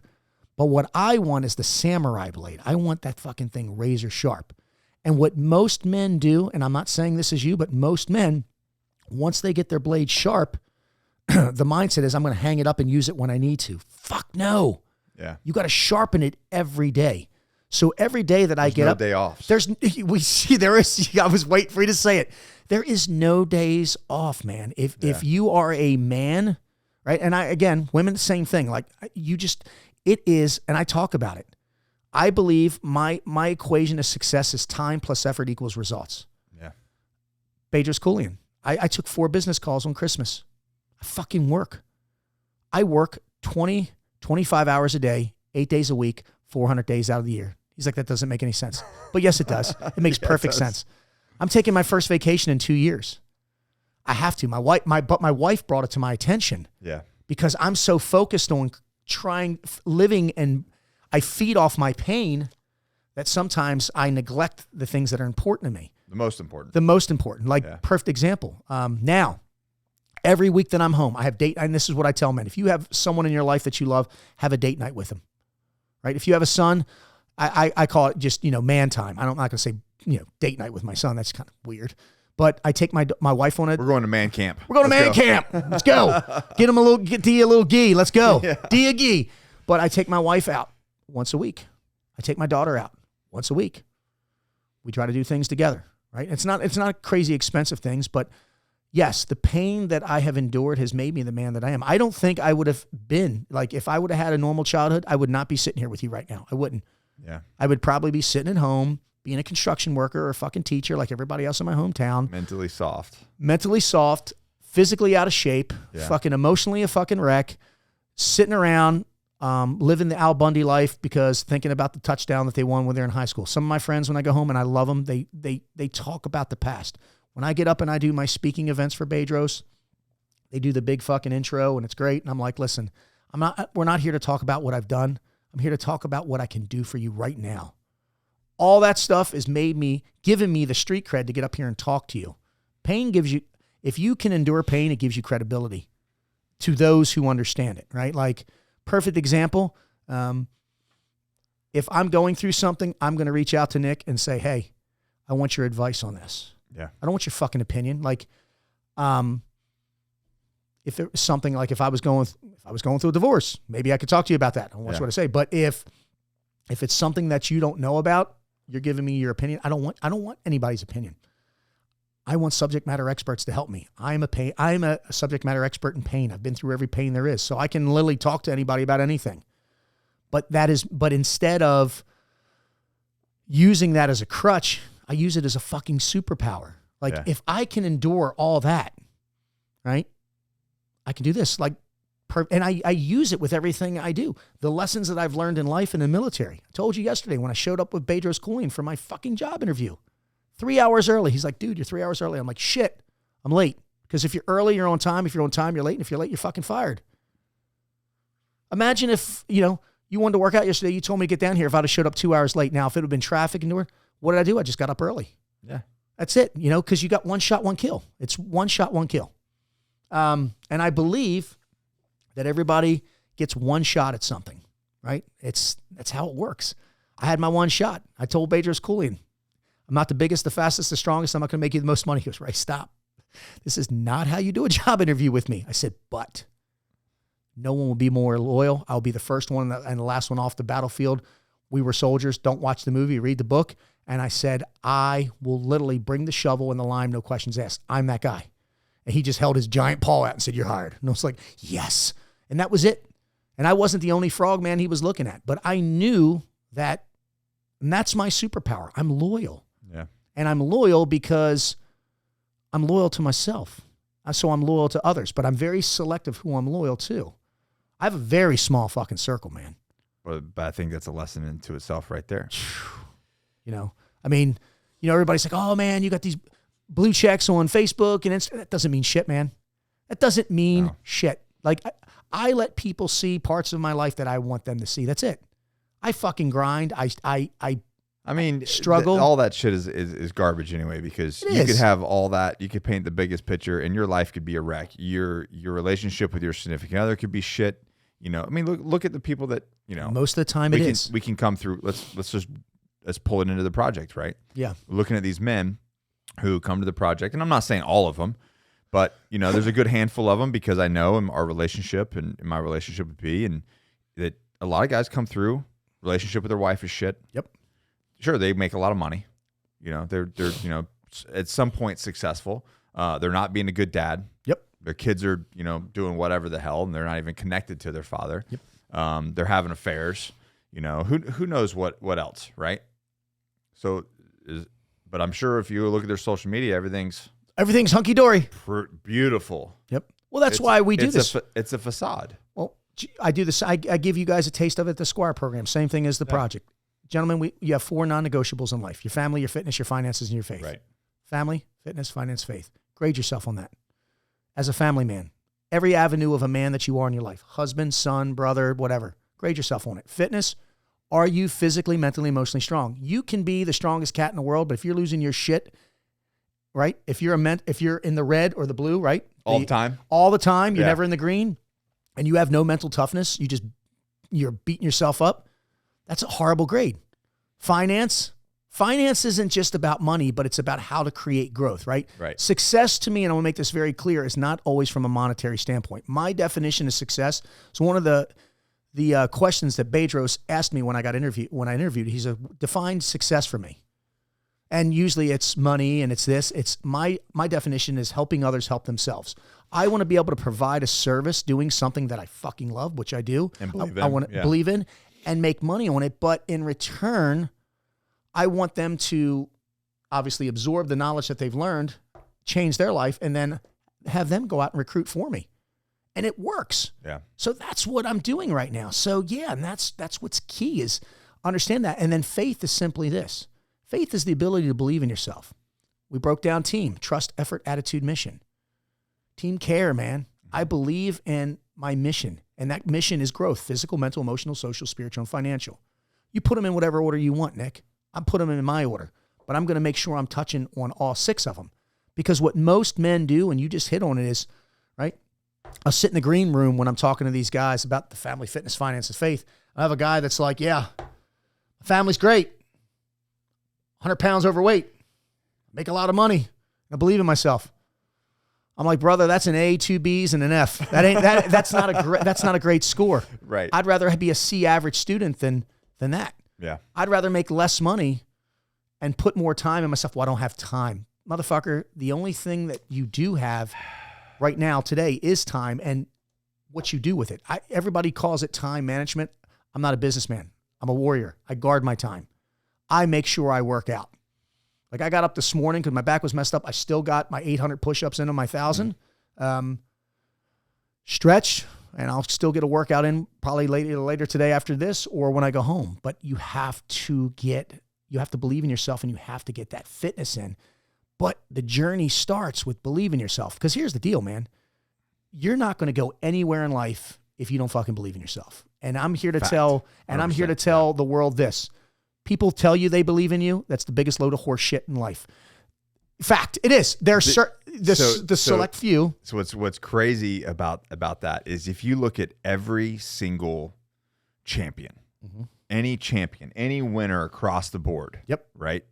They always tell you, "Oh, I imagined myself winning this 2 years ago." So in their mind, they believed they were the number one person. They believed they saw themselves on the podium. They saw themselves get the gold medal. They saw themselves get, the grade, whatever it is, get the job. Yep. They saw it years before. So in their mind, it had already happened. Already happened. So they were just walking the journey to the point that they already knew that was going to happen. I saw the same thing with Buds, but here's the thing. All the people that they think are their supporters, you're on the top of the world, they're there for you. You lose a fight or something doesn't happen, watch who fucking runs. They all run. I like that, though. I think that's the most liberating, because that's happened in my life multiple times, and it's the most liberating thing. That is the most liberating thing ever. And a lot of people, it sucks initially because like, oh, I thought this was my friend. I thought this was my supporter. Yeah. You can mourn that if you want, or you can look at it and go, that's a gift. That's a gift because you just figured out who your people are. And I talk about that all the time. Weeding out the weak, and then I weed out the strong, but I trim the fucking fat, man. Listen, here's the deal. And I've told people this. Let's say you have a company, you have 20 people working for you, right? Yeah. You have the seesaw. I talked about this before. You have one negative person in your life or at your business, because there's 3 battlefields of life that all humans deal with. The battlefield, which is the internal struggle, the business field, which is work, and the home field, which is at home. You have one negative person that sits on that seesaw. You need 7 people to counter that. So if you're married and there's negativity, it's a cancer. Yep. If you have 6 employees, it's a cancer. And if it's just you, it's a fucking cancer. You've heard this. Average human being has 60,000 thoughts a day. Yeah. 48,000 of them are fucking negative. Horrible. You know why that is? Is because people don't create what I call an POL, a pattern of life. It's where you literally just journal what you do from the time you get up to the time you go to bed, and whatever puts you in that red or that blue or mentally debilitates you, and you start circling that shit. Can you briefly talk about the red, blue, and green? Yeah. So because you were bringing it up. Yeah, I apologize. So emotional discipline, human beings live in 3 colors of their life. Blue is where you disassociate yourself, right? The cold shoulder, where you just block it out. Let's say I'm yelling at you for 20 minutes. Eventually, you're just going to shut it off. You don't hear anything. Right.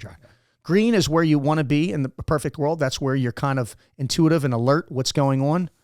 But then you also have the red where you lose your shit. Road rage. Road Somebody rage, cuts you right? off. Somebody says Decision something. making, ask, make, take. Yeah. Usually when you're red, you just take action. What you need to do is understand that you need to redline the engine at times, but you need to control the red line, right? When you're shifting a car, I'll get up there. When you get yourself in certain situations, you're going to redline, but you have to self-correct. Sometimes you'll start disassociating from things. Oh, fuck them. That you have to. It's about pushing the limits. And what I try to do is get my green average higher and higher and higher. That's what I do. So that's the emotional. But then there's also mental toughness, right? You have to do drills. When you get up in the morning, I have what's called MOL. I get up every morning and say, be great today, be a bitch tomorrow. My daughter gets up every morning and says, I'm a champion, I'm a winner. My wife gets up every day and says, I may not always win, but I'll never lose. Because you only lose if you quit. Right. You learn. And the thing is it's the first thing we say before we get up and the last thing we do before we go to bed. You're programming yourself because the world, news, all the shit that's going on is trying to program you to be negative. And I say, fuck that shit. I am going to control. I am the...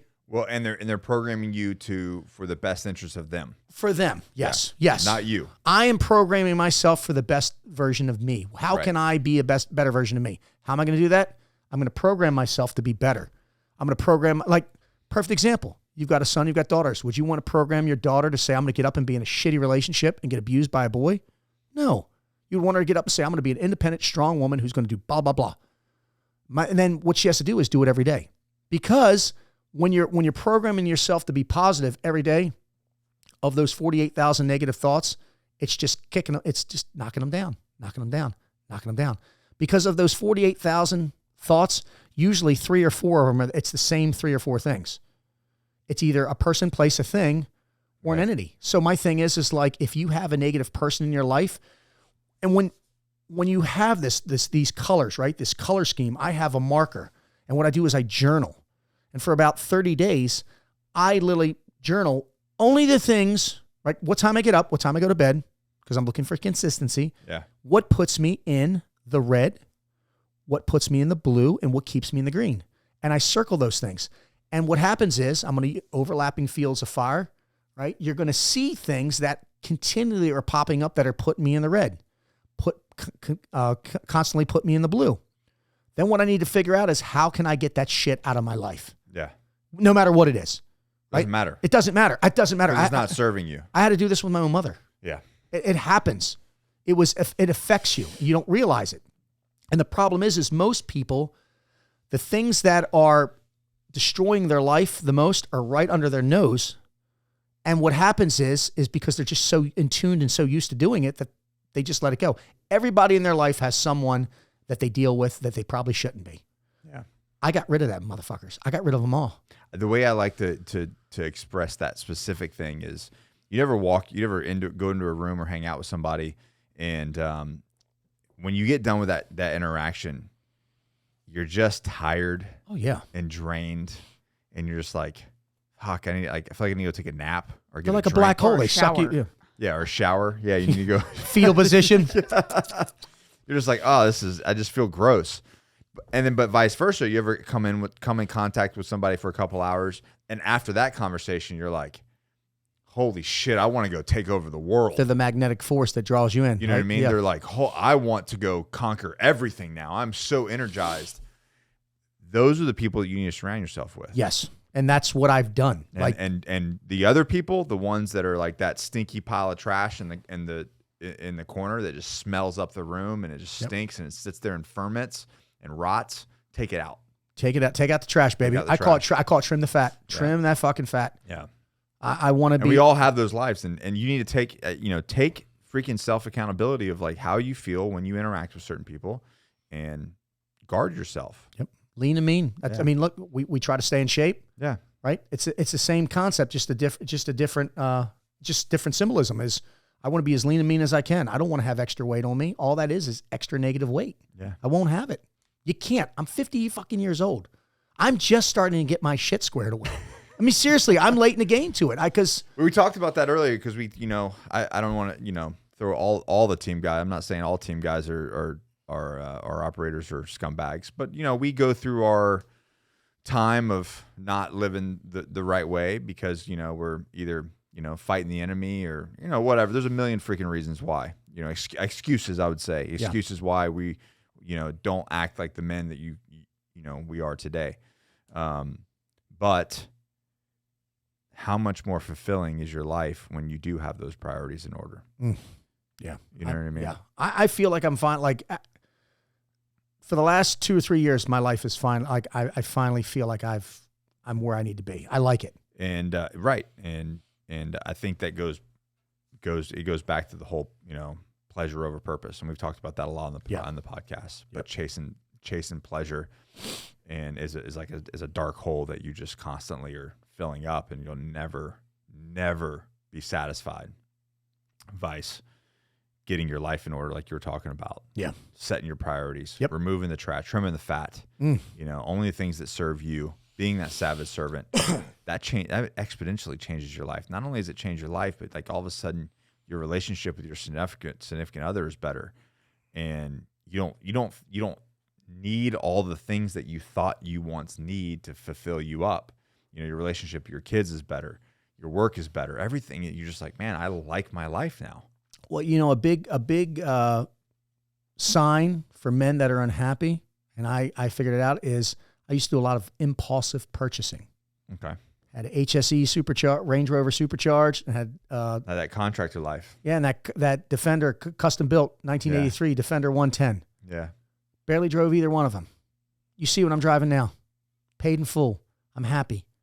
My priorities are changing. I'm focusing on other things instead of myself because I was trying to fill a void that I didn't know what it was. Like, oh, if I have this and I look this way in front of this people. Like I said, man. None of it means the shit. truck doesn't make the man makes the truck. Yeah. And that's... We were laughing. I said, if I became a billionaire... I know, we just... Yeah. If I became a billionaire, I'd drive the same exact vehicle that I have out there right now. I just might also have a plane, but other than that... Yeah, no shit. Yeah. So I don't have to wear a fucking mask on a plane. Yep. Jesus, yeah. So on that, like, tell me, so now you're working you have kind of 3 different things. You've got the project. Yes. You've got the Squire Program. Yes, sir. And then LTD. Yep. Let's get into which one? The project, because that's kind of what we've been talking about the last 20, 30 minutes. Okay. So generally, what is the project? So the project is a 75-hour fully immersive course, which is held in Chino Hills, California. We run roughly 4 classes a year. This year, we're running one in February, April, June, and October. February's full. February's full, yeah. February's full. Pretty much almost all the classes are full. Just, we make room because it depends on the situation.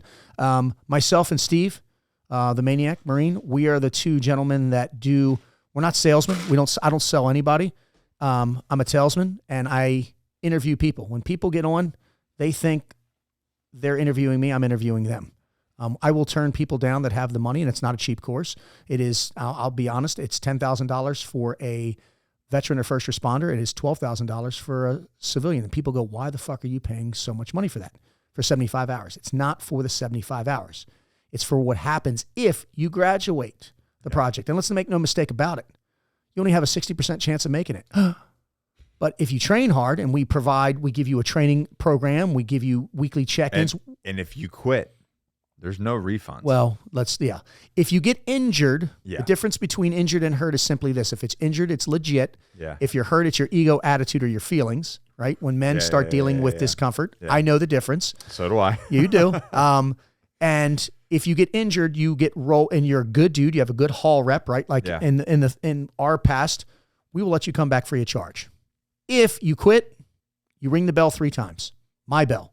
1 for yourself, 1 for your team, and 1 for everything else in your life, because quitting is the most contagious thing I hear that there is. And people do it.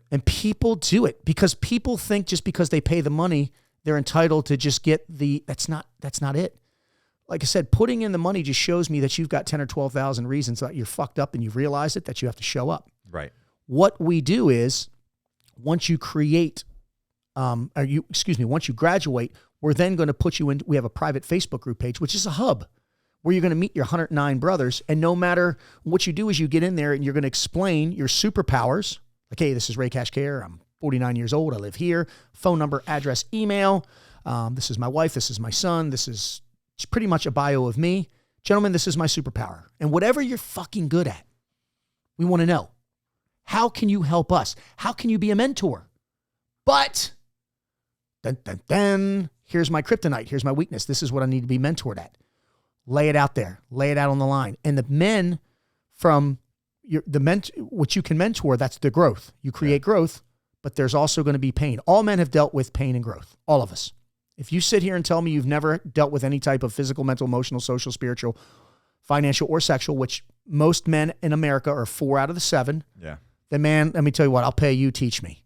But what happens is in that hub is the more vulnerable you are with each sector of that within your group, men are going to be drawn to you, right? And we create, this is what I love about Bedros. Bedros is like, we'll teach you how to make a lot of fucking money, but you can't just have your dessert. You got to put in the work, right? You got to make it. So we're going to focus on the physical, mental, emotional, social, spiritual. Then you notice the financials last. Money's last. Yeah. You have to focus on you first. And because that's your foundation needs to be built. Because that's the thing. Like Bedros says, don't tell me how to fix something if you're fucked up. Yes, sir. Like if you got your shit squared away, yes. Like when I want to learn how to make money, yes. And what we're going to do is we are a brotherhood of men who are there for each other, and we have no hidden agenda.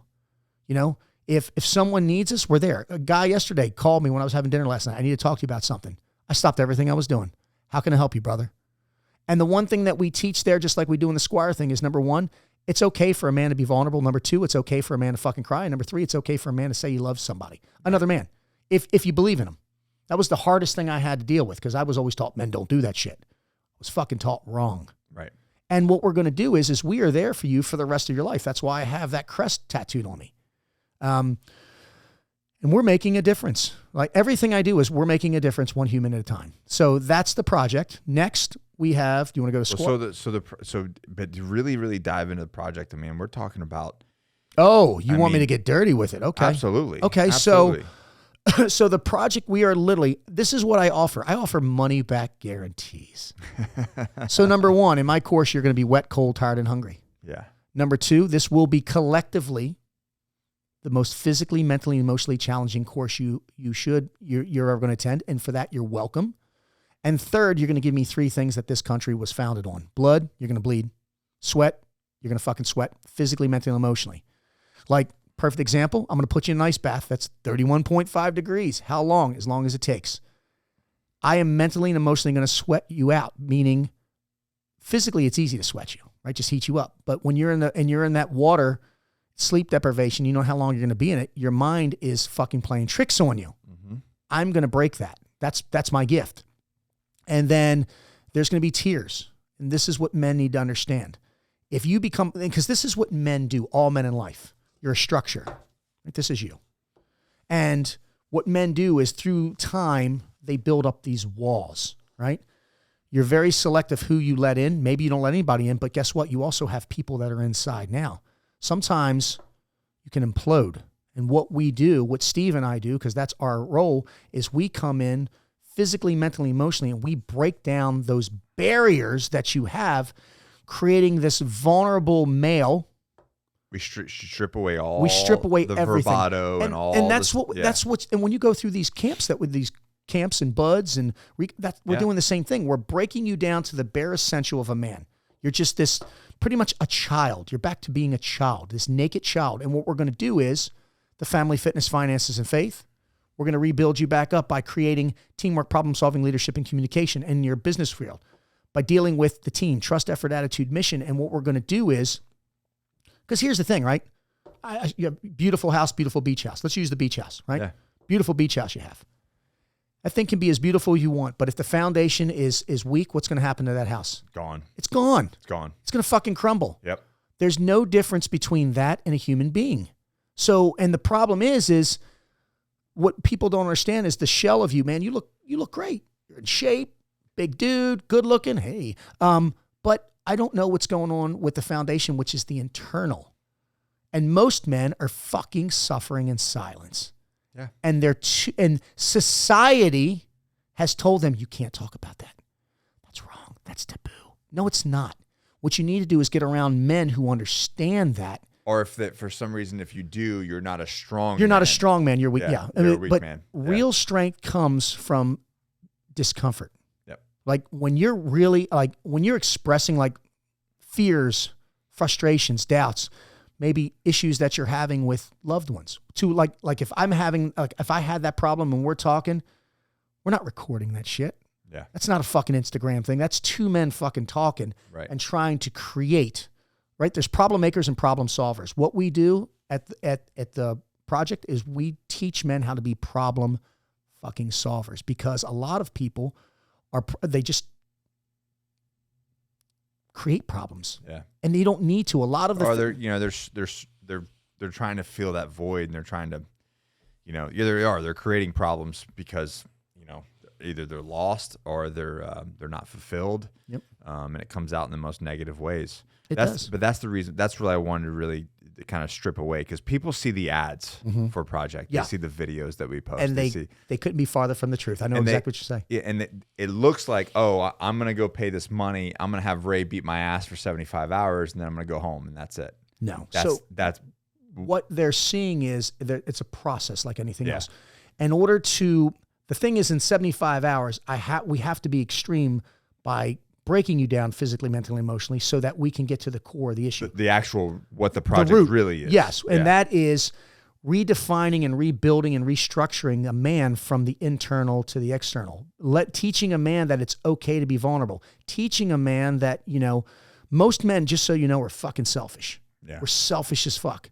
And you need to, and there's certain things that you need to be selfish with. Like, and I'm going to go on to this. Like the one thing B told me, right? Your why. Like B asked me, and this is, oh God, I love this, because I get on the phone with everybody and I argue with each one of them. I'll tell a guy and I'm like, what do you want to be? I want to be a better husband, a better father, a better entrepreneur, a better this, a better that. Got it. What's your why? My wife and my kids. Okay. I know you love your wife and kids, so I'm watching what I say here. So this is what I'll say to him. So shouldn't your why be you? What do you mean?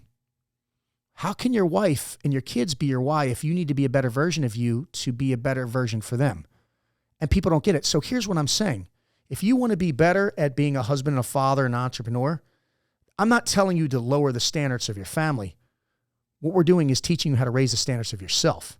Well, it's like what he says about, if you're a level 6, level 5, 6 communicator, you're never going to lead 9 and 10s. 9 and 10s. No. So what mean? we're doing is we're going to make you a 9 and 10 of you so that you can be the 9 and 10 or whatever. It all starts from you. That's what men don't understand. Yeah. Like if you want to make money, you've got to educate yourself. You got to believe in yourself. You got to be a better version of you.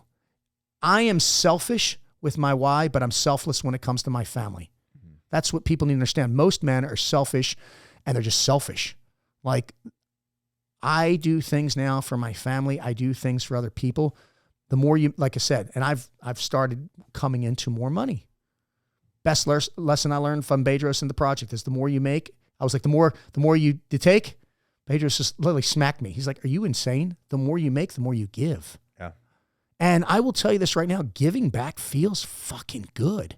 Like, giving to Shriners, and my wife's mother died of breast cancer, it makes me feel good. And if you don't have that shit figured out, if you're not making money, you can't help nobody. You can't help nobody. You can't even freaking help yourself. I was just going to that's what the problem with most people are. They're so bitter because they're not where they want to be. And the first thing I tell guys is, if you're not where you want to be right now in your life, I blame you. Now, you can take action, right? Ask what's the problem, make a decision, and take action. That's decision making.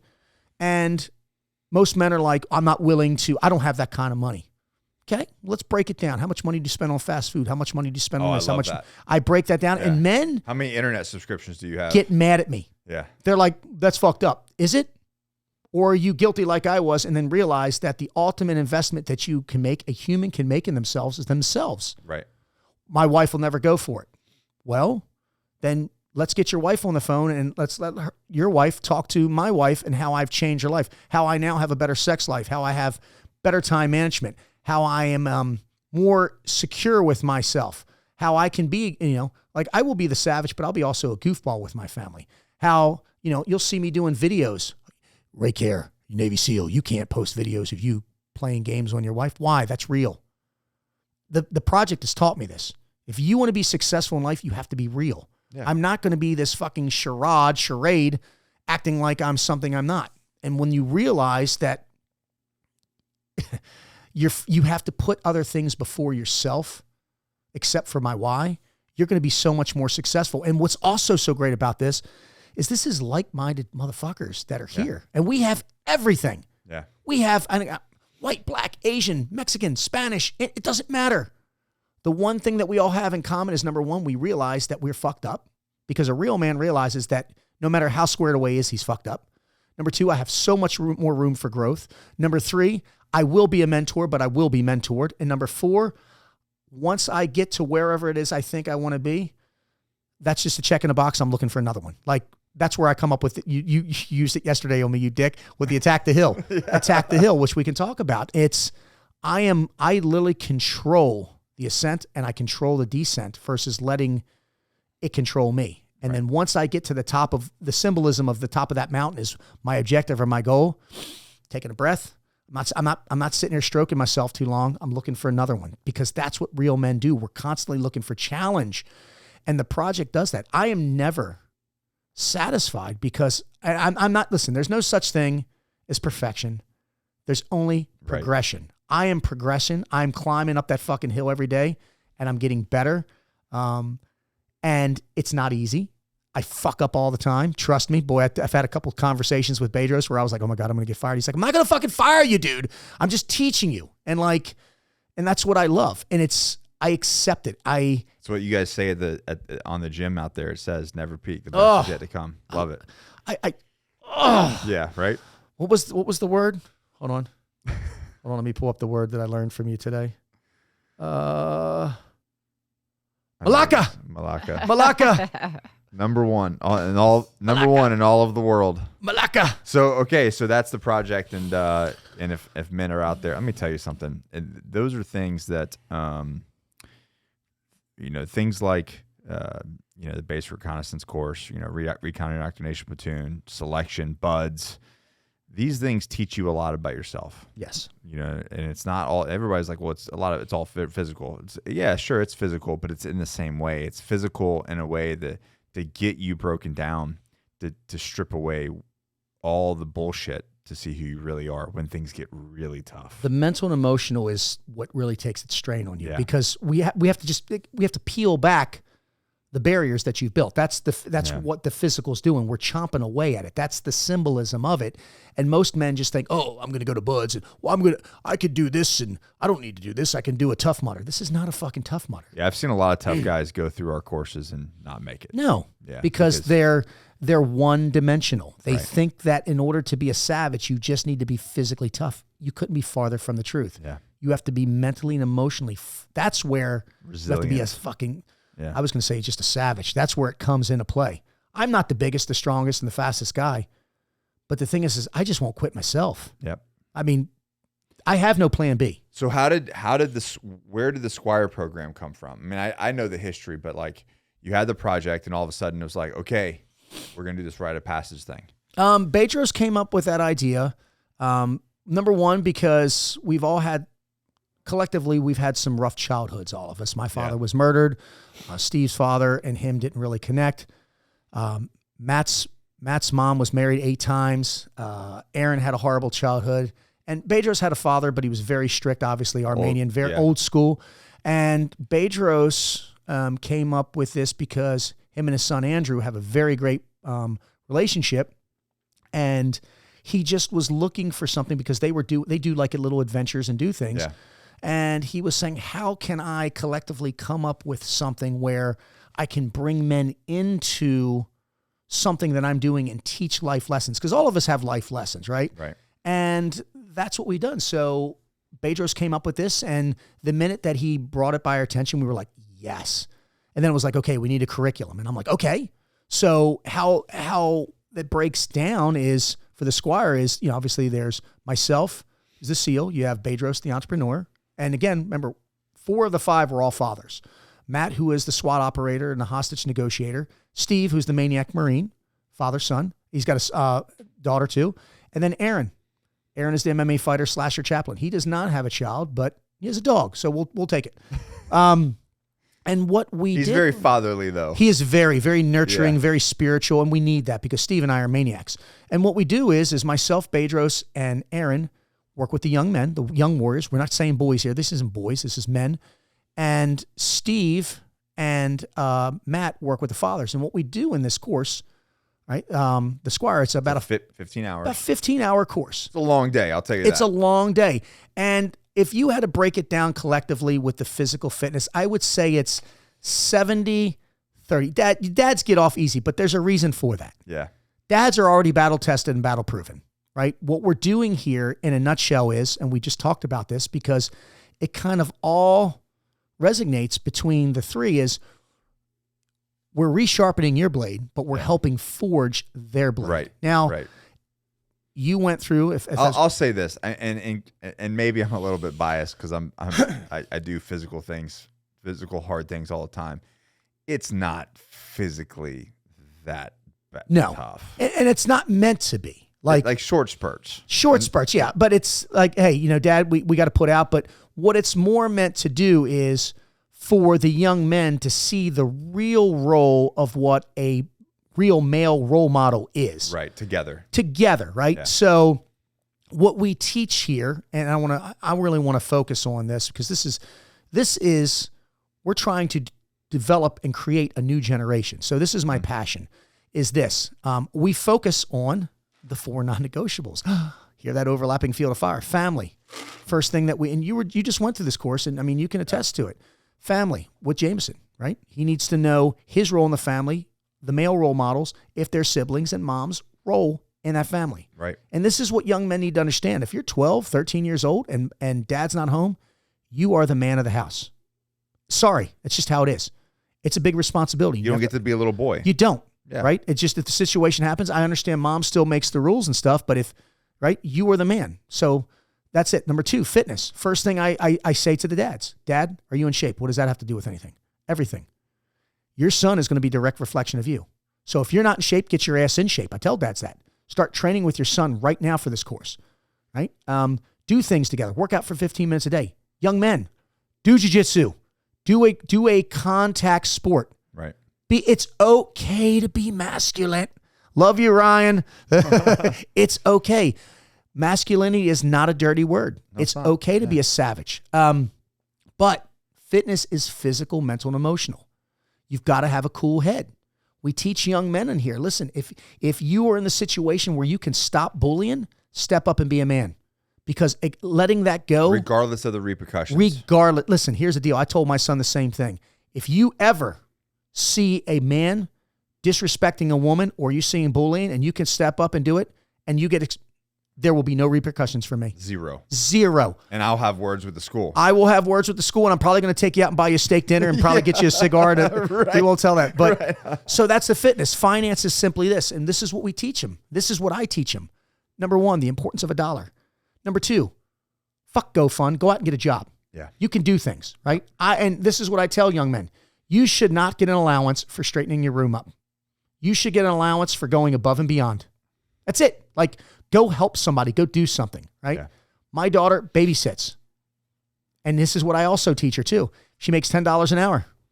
$6 of it is hers. $4 goes into a pot. Teaching her about taxes. I'm teaching them. And lastly, you ready for this? Mom and dad are not an effing ATM machine. That's it. Be grateful, not greedy. And then last is the faith. Team, trust, effort, attitude, mission starts with me, starts with your last name. And you need to understand that your job as a young man in this course right now is we're teaching you that your sole purpose in life is to serve yourself and your family, not your friends, because 99% of the time, they're not your real friends.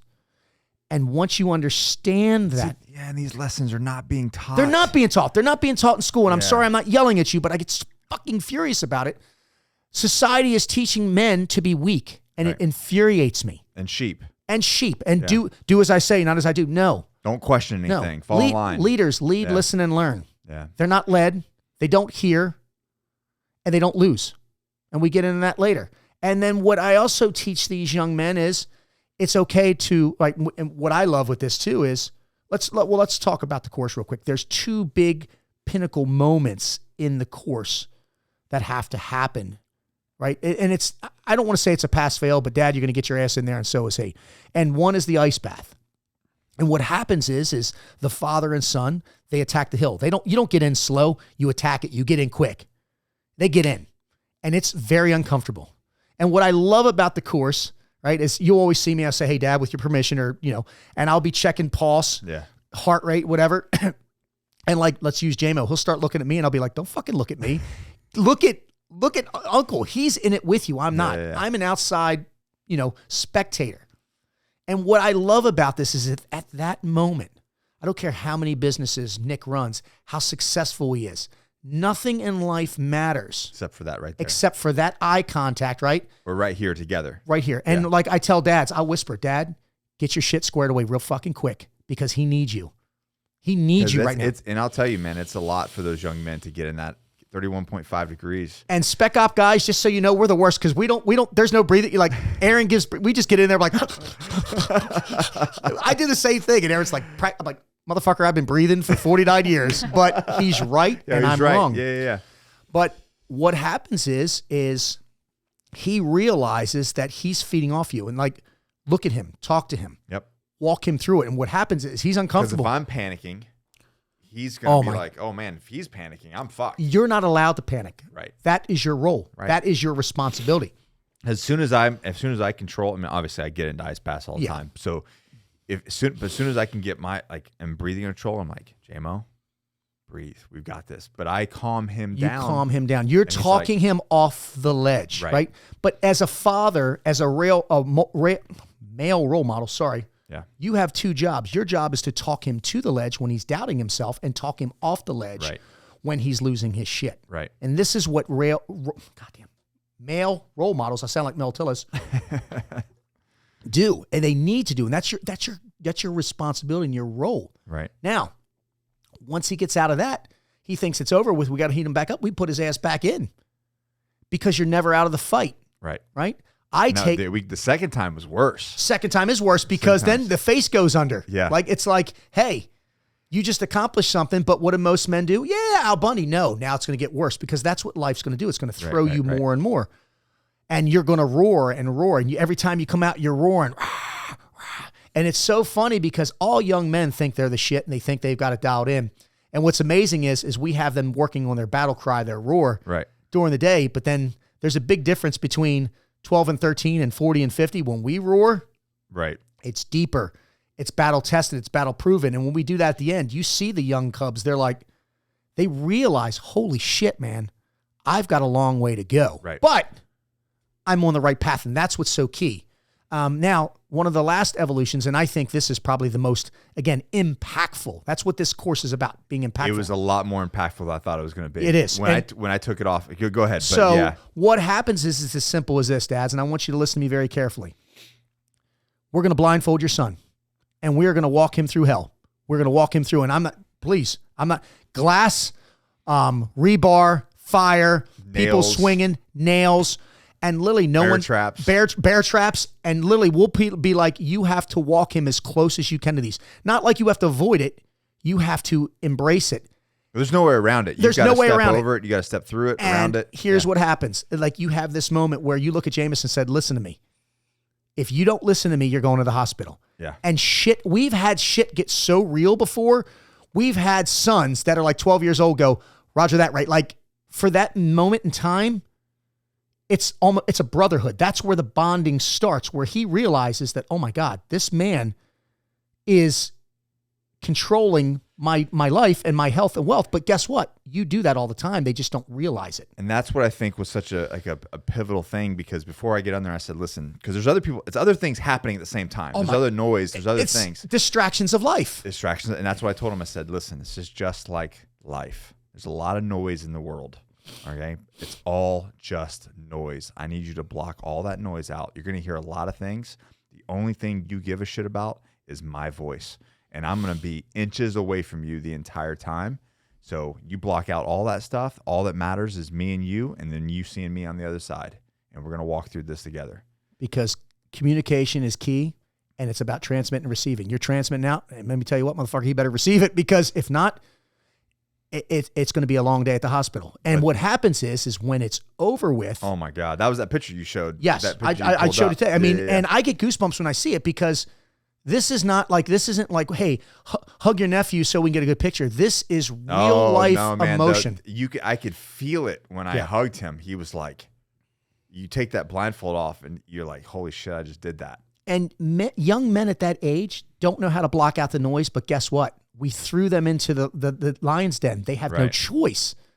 And this is what I think the world needs more of, is being thrown into.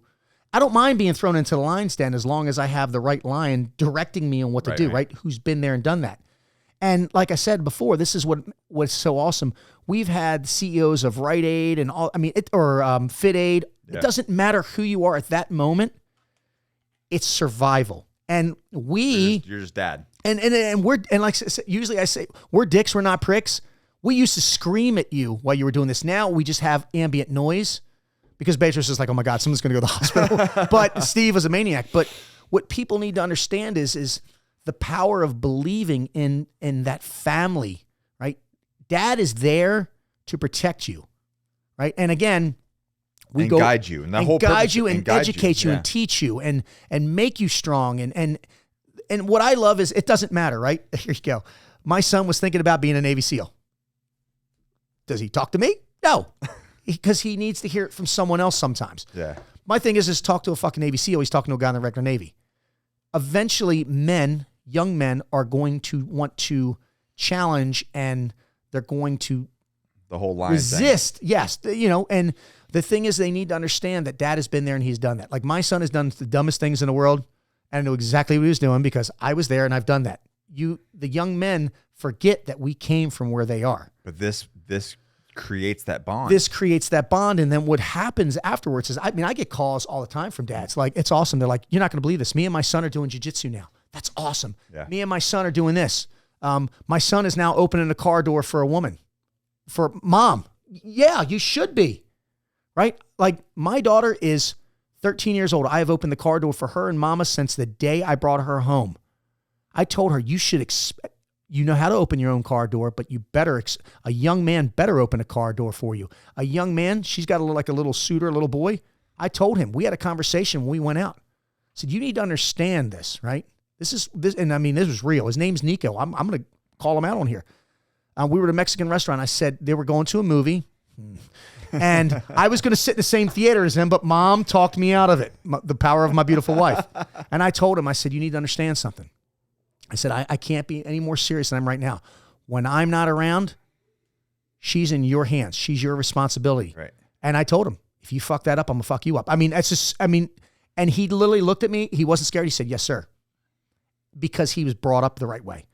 But the other things that we teach at this course, first thing I did is I make you guys stand up, and I said, hey, turn to your father, role model, whoever it is, and thank them. You did not have to come to this course. You have 1,000 other things you could do, and the course costs $1,900. There's 1,900 reasons of why he believes in you. So you can do two things. Let me teach you how to give a proper handshake, or you can hug your father. And let me show you how to do a proper hug. And all of you guys, I thought they all hugged. That's okay. And that's good. And no one judges you. It's okay. My son's 27 years old. I still hug and give him a kiss on the cheek. He's like, Dad, I'm like, shut up. You're still my boy. I'm getting this. In my mind, you're still a baby. You're still a baby. And Dee's going to be that old, and you're still going to be like that, but we'll still do a good handshake. Yeah. And the first thing I teach these young men in here is, when you give a handshake, number one, you never sit down. You're always standing up. You look someone in the eyes. You give them a good, firm handshake, and you let them know they're there. And at that moment, transmit and receive, and those two human beings need to understand there's no other place on earth I'd rather be than meeting you. Right here. That's how relationships are developed. That's how bonds are created. And what we do is we talk about that. Hey, like, if you don't know how to, Dad, if your son doesn't know how to change a tire and he's 15 years old, fucking shame on you. Get out there and teach him. Yeah. Right? Teach him how to do that. Like, everything's computerized right now. I taught my son, listen, back in the day, shit, we were talking about carbureted. It's easy. Now it's make sure this and this and this. Check it out, right? Know how to do things. Know how to be the guy who can protect not only yourself, but your loved ones. And people go, why are you doing this so young? If I could do this, I would do this when they were 3. I would do it as early as I can. This is the age, and it's between the ages of 12 and 16. If you look at human beings and cultures over a period of time, every culture had a rite of passage. Yes. Native Americans had a rite of passage when they became men.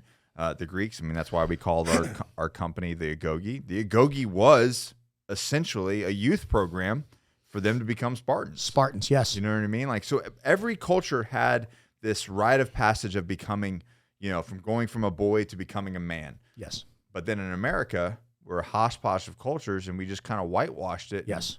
And Bedros tells an amazing story of the young warrior who's cut and he has to go live out in the woods overnight and come back. He either comes back or he doesn't. He has to survive. But that's the point of those rite of passage. And we don't have that, and society has kind of gotten rid of this, and this is the reason why you see so many young men be turned into man boys. Yes. Is that the Lost. right term? Yeah. They're Man lost. boys, boy mans, whatever. So I Lost think boys. right now, I honestly think right now, I mean, there are certain, there's Cub Scouts, there's things out there that are still trying to help, but they're still getting a little derailed too. Yeah. From right now, our only intentions at this course are we are trying to make sure that these young men have the tools that they need for the essentials. Yeah. The essentials. Now, what they do with that is not only their responsibility, but it's the dad's responsibility. Right. Like I tell, I get it. Listen, dad's hustling. He's working. You've got to make time for these young men.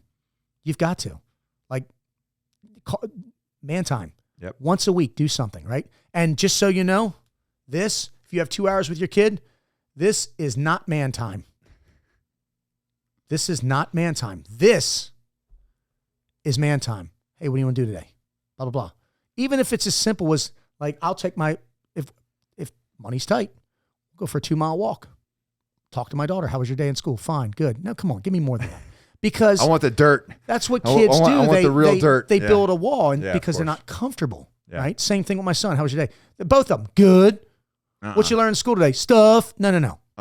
We're going for a 2-mile walk, so we can I want the dirt. Who did what? Yep. Who got busted and for then what? before you know it, that 2-mile walk turns into a 4-mile walk. Yeah. And you can't put a time. You can't put a time on bonding. You can't. So we're doing, you've got one in Maine, you've got one in Austin, we're doing one here. That's 4 this year, right? And 5. Plus, we already have one in Chino, And and you we've have got another another one one. in Chino. So that's 6. 6 for the We're year. growing exponentially. Is that the right word? Yeah. So what's the future for the Squire program? What's the intent? Yeah, that's a good question. So we have been getting just bombarded with people asking if there's a way that we can bring it to their hometown. Yeah. So right now, Bedros Koulian, the king of franchising, the king of licensing, the king of everything, is kind of weighing in on everything and seeing if that may be an option. He has been talking about maybe possibly opening this up so people can start doing this. Yeah. Nothing's set in stone. It's going to just depend on, obviously we do a lot of research and we're having a lot of people. We might be doing one in Florida too. Okay. I personally see this being the new thing. The rite of passage. In for my young goal, men, in my eyes, again, I'm not speaking for Bedros. And again, there's a lot of things that have to fall in place. I could see this being in every state and just different cities and counties. And because that's what it's about, because we already have the curriculum built. Yeah. I mean, you're not an easy man to please. You came through it and you loved it. Oh, much so. I'm telling people that I'm like, listen, I don't $1,900, and I know that's expensive for some people. I'll tell you, beg, borrow, and steal because it's worth more than that. And the transformation that I saw in my nephew in 15 hours, and his confidence, and his just I mean, he was one of the youngest, smallest people there, and he was 1 point away from honor grad. I know, and it wasn't because his uncle was Nick. It was because not at all. Because you weren't with me half the day. It was right. because he was putting the fuck out. Yeah. Right. And I got on him, and that's the thing. I'm firm but fair. Like when he showed up, he was very soft spoken. I'm like, no. We're not doing this. No. Yep. This is not in your genes, brother. You need, and by the end, it was he's funny, man. Ray pulled, he saw that in JMO. Like, so he's like, oh, I'm on you. I'm on it. Yeah. But his fire is being lit. Yep. Now, what he does with that fire is up to him.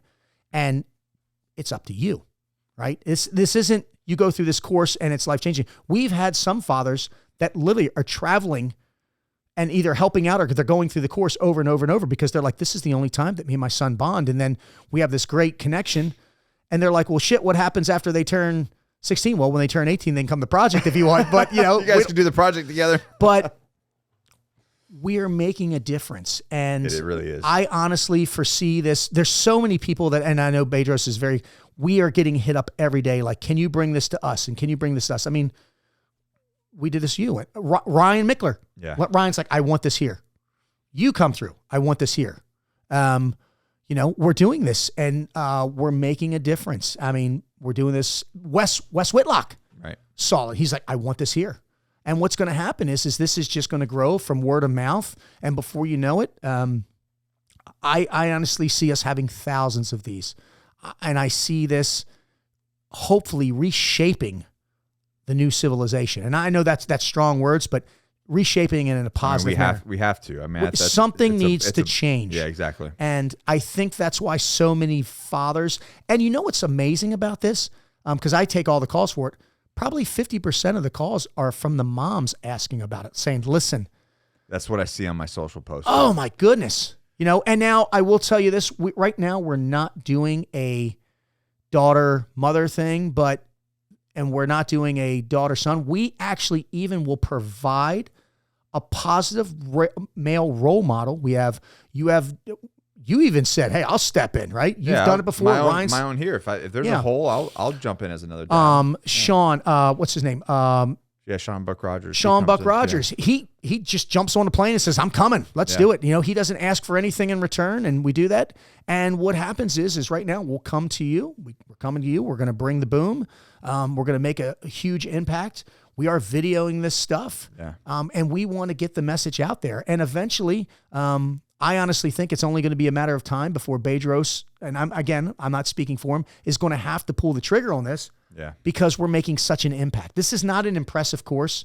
Impressive is short term. This is impactful. We are making a real mark on people. And it's not all the physical stuff. I mean, like I said, the physical stuff is to get there. It's just like it's to get there. It's just to get there. It's the highway to get there. And what's so amazing about this course is when you graduate this course, you get you get some cool stuff, right? Yeah. You got the cool shirt. We have the amazing graduation dinner, but the certificate is signed by all the instructors. But the most important signature on there, Dad, is it comes from you. Right. Right. And a lot of these young men that dads are like, oh, they're not going to do anything. Guys are making shadow boxes out of them and they're hanging this stuff up. I mean, they're fucking proud of this. Yeah. And which is crazy because it's like, it's really just 15 hours. But if that's the result, then that should tell you exactly how impactful it is at a 15-hour event that you're getting this thing hung on your wall as a reminder. Like, I did that. And these are the things that I stand for. I mean, at 5 o'clock in the morning, we're working. And I tell them, you know what? Do you know what every other kid in America is doing right now? They're either sleeping or playing a video game. Yeah, they're still up from the night prior. This is why you are going to be a great human being, because you're putting in the work. Right. The work. And that's our second program we run. That's awesome, man. And what do you do for LTD? LTD is the Leadership Team Development Training, where Steve Eckert, myself and Bedros, are business partners, and we go to companies and corporations and we focus. Same thing. This is not a cookie cutter type program. We actually go in. Let's say you want us to come to Johnny Slicks and do something, right? Yeah. So the first thing we do is myself or Steve will sit down with you. We're going to ask you a couple questions. What are your core values? What are your internal revenue streams? What is this? What is that? And what we're going to do is we're going to then, this is what's so cool about us, is we give you a survey to you and your employees. And we want them to just be completely honest and transparent with us. Where do you see problems? I can have two people and they're completely different. But what's going to eventually see, we're going to see, usually it's communication. And then what we do is we come in and we do a teamwork, problem-solving leadership communication drill. And we teach the companies, this is what companies need to understand. If you're a CEO of a company and you have an employee that's usually running on an 8-cylinder capacity, and then all of a sudden they're running at a 6-cylinder capacity. They're still running, but they're just not giving you their optimal performance. You could literally, if you design and develop a relationship with them, open door policy and say, hey, you got a second? Can you come in? Yeah. Everything good with your family, fitness, finance, and faith? Everything good? How about your 3 battlefields of life? Let's start there. Is it the battlefield? Or you have an internal struggle? Is it something at home or is it something at work? If it's at work, it's teamwork, problem solving, leadership, communication. You have a problem with employee. You can literally, with this company, we teach that you can't be fucking good at one thing unless you're good at all 3 things. Right. Like we just have successful CEO of a company.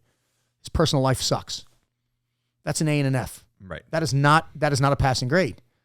So what we do is we bring it to perspective that you have to do this, this, and this. The one thing that Steve brings out, and I love this, is we just did this with 36 CEOs of like huge companies.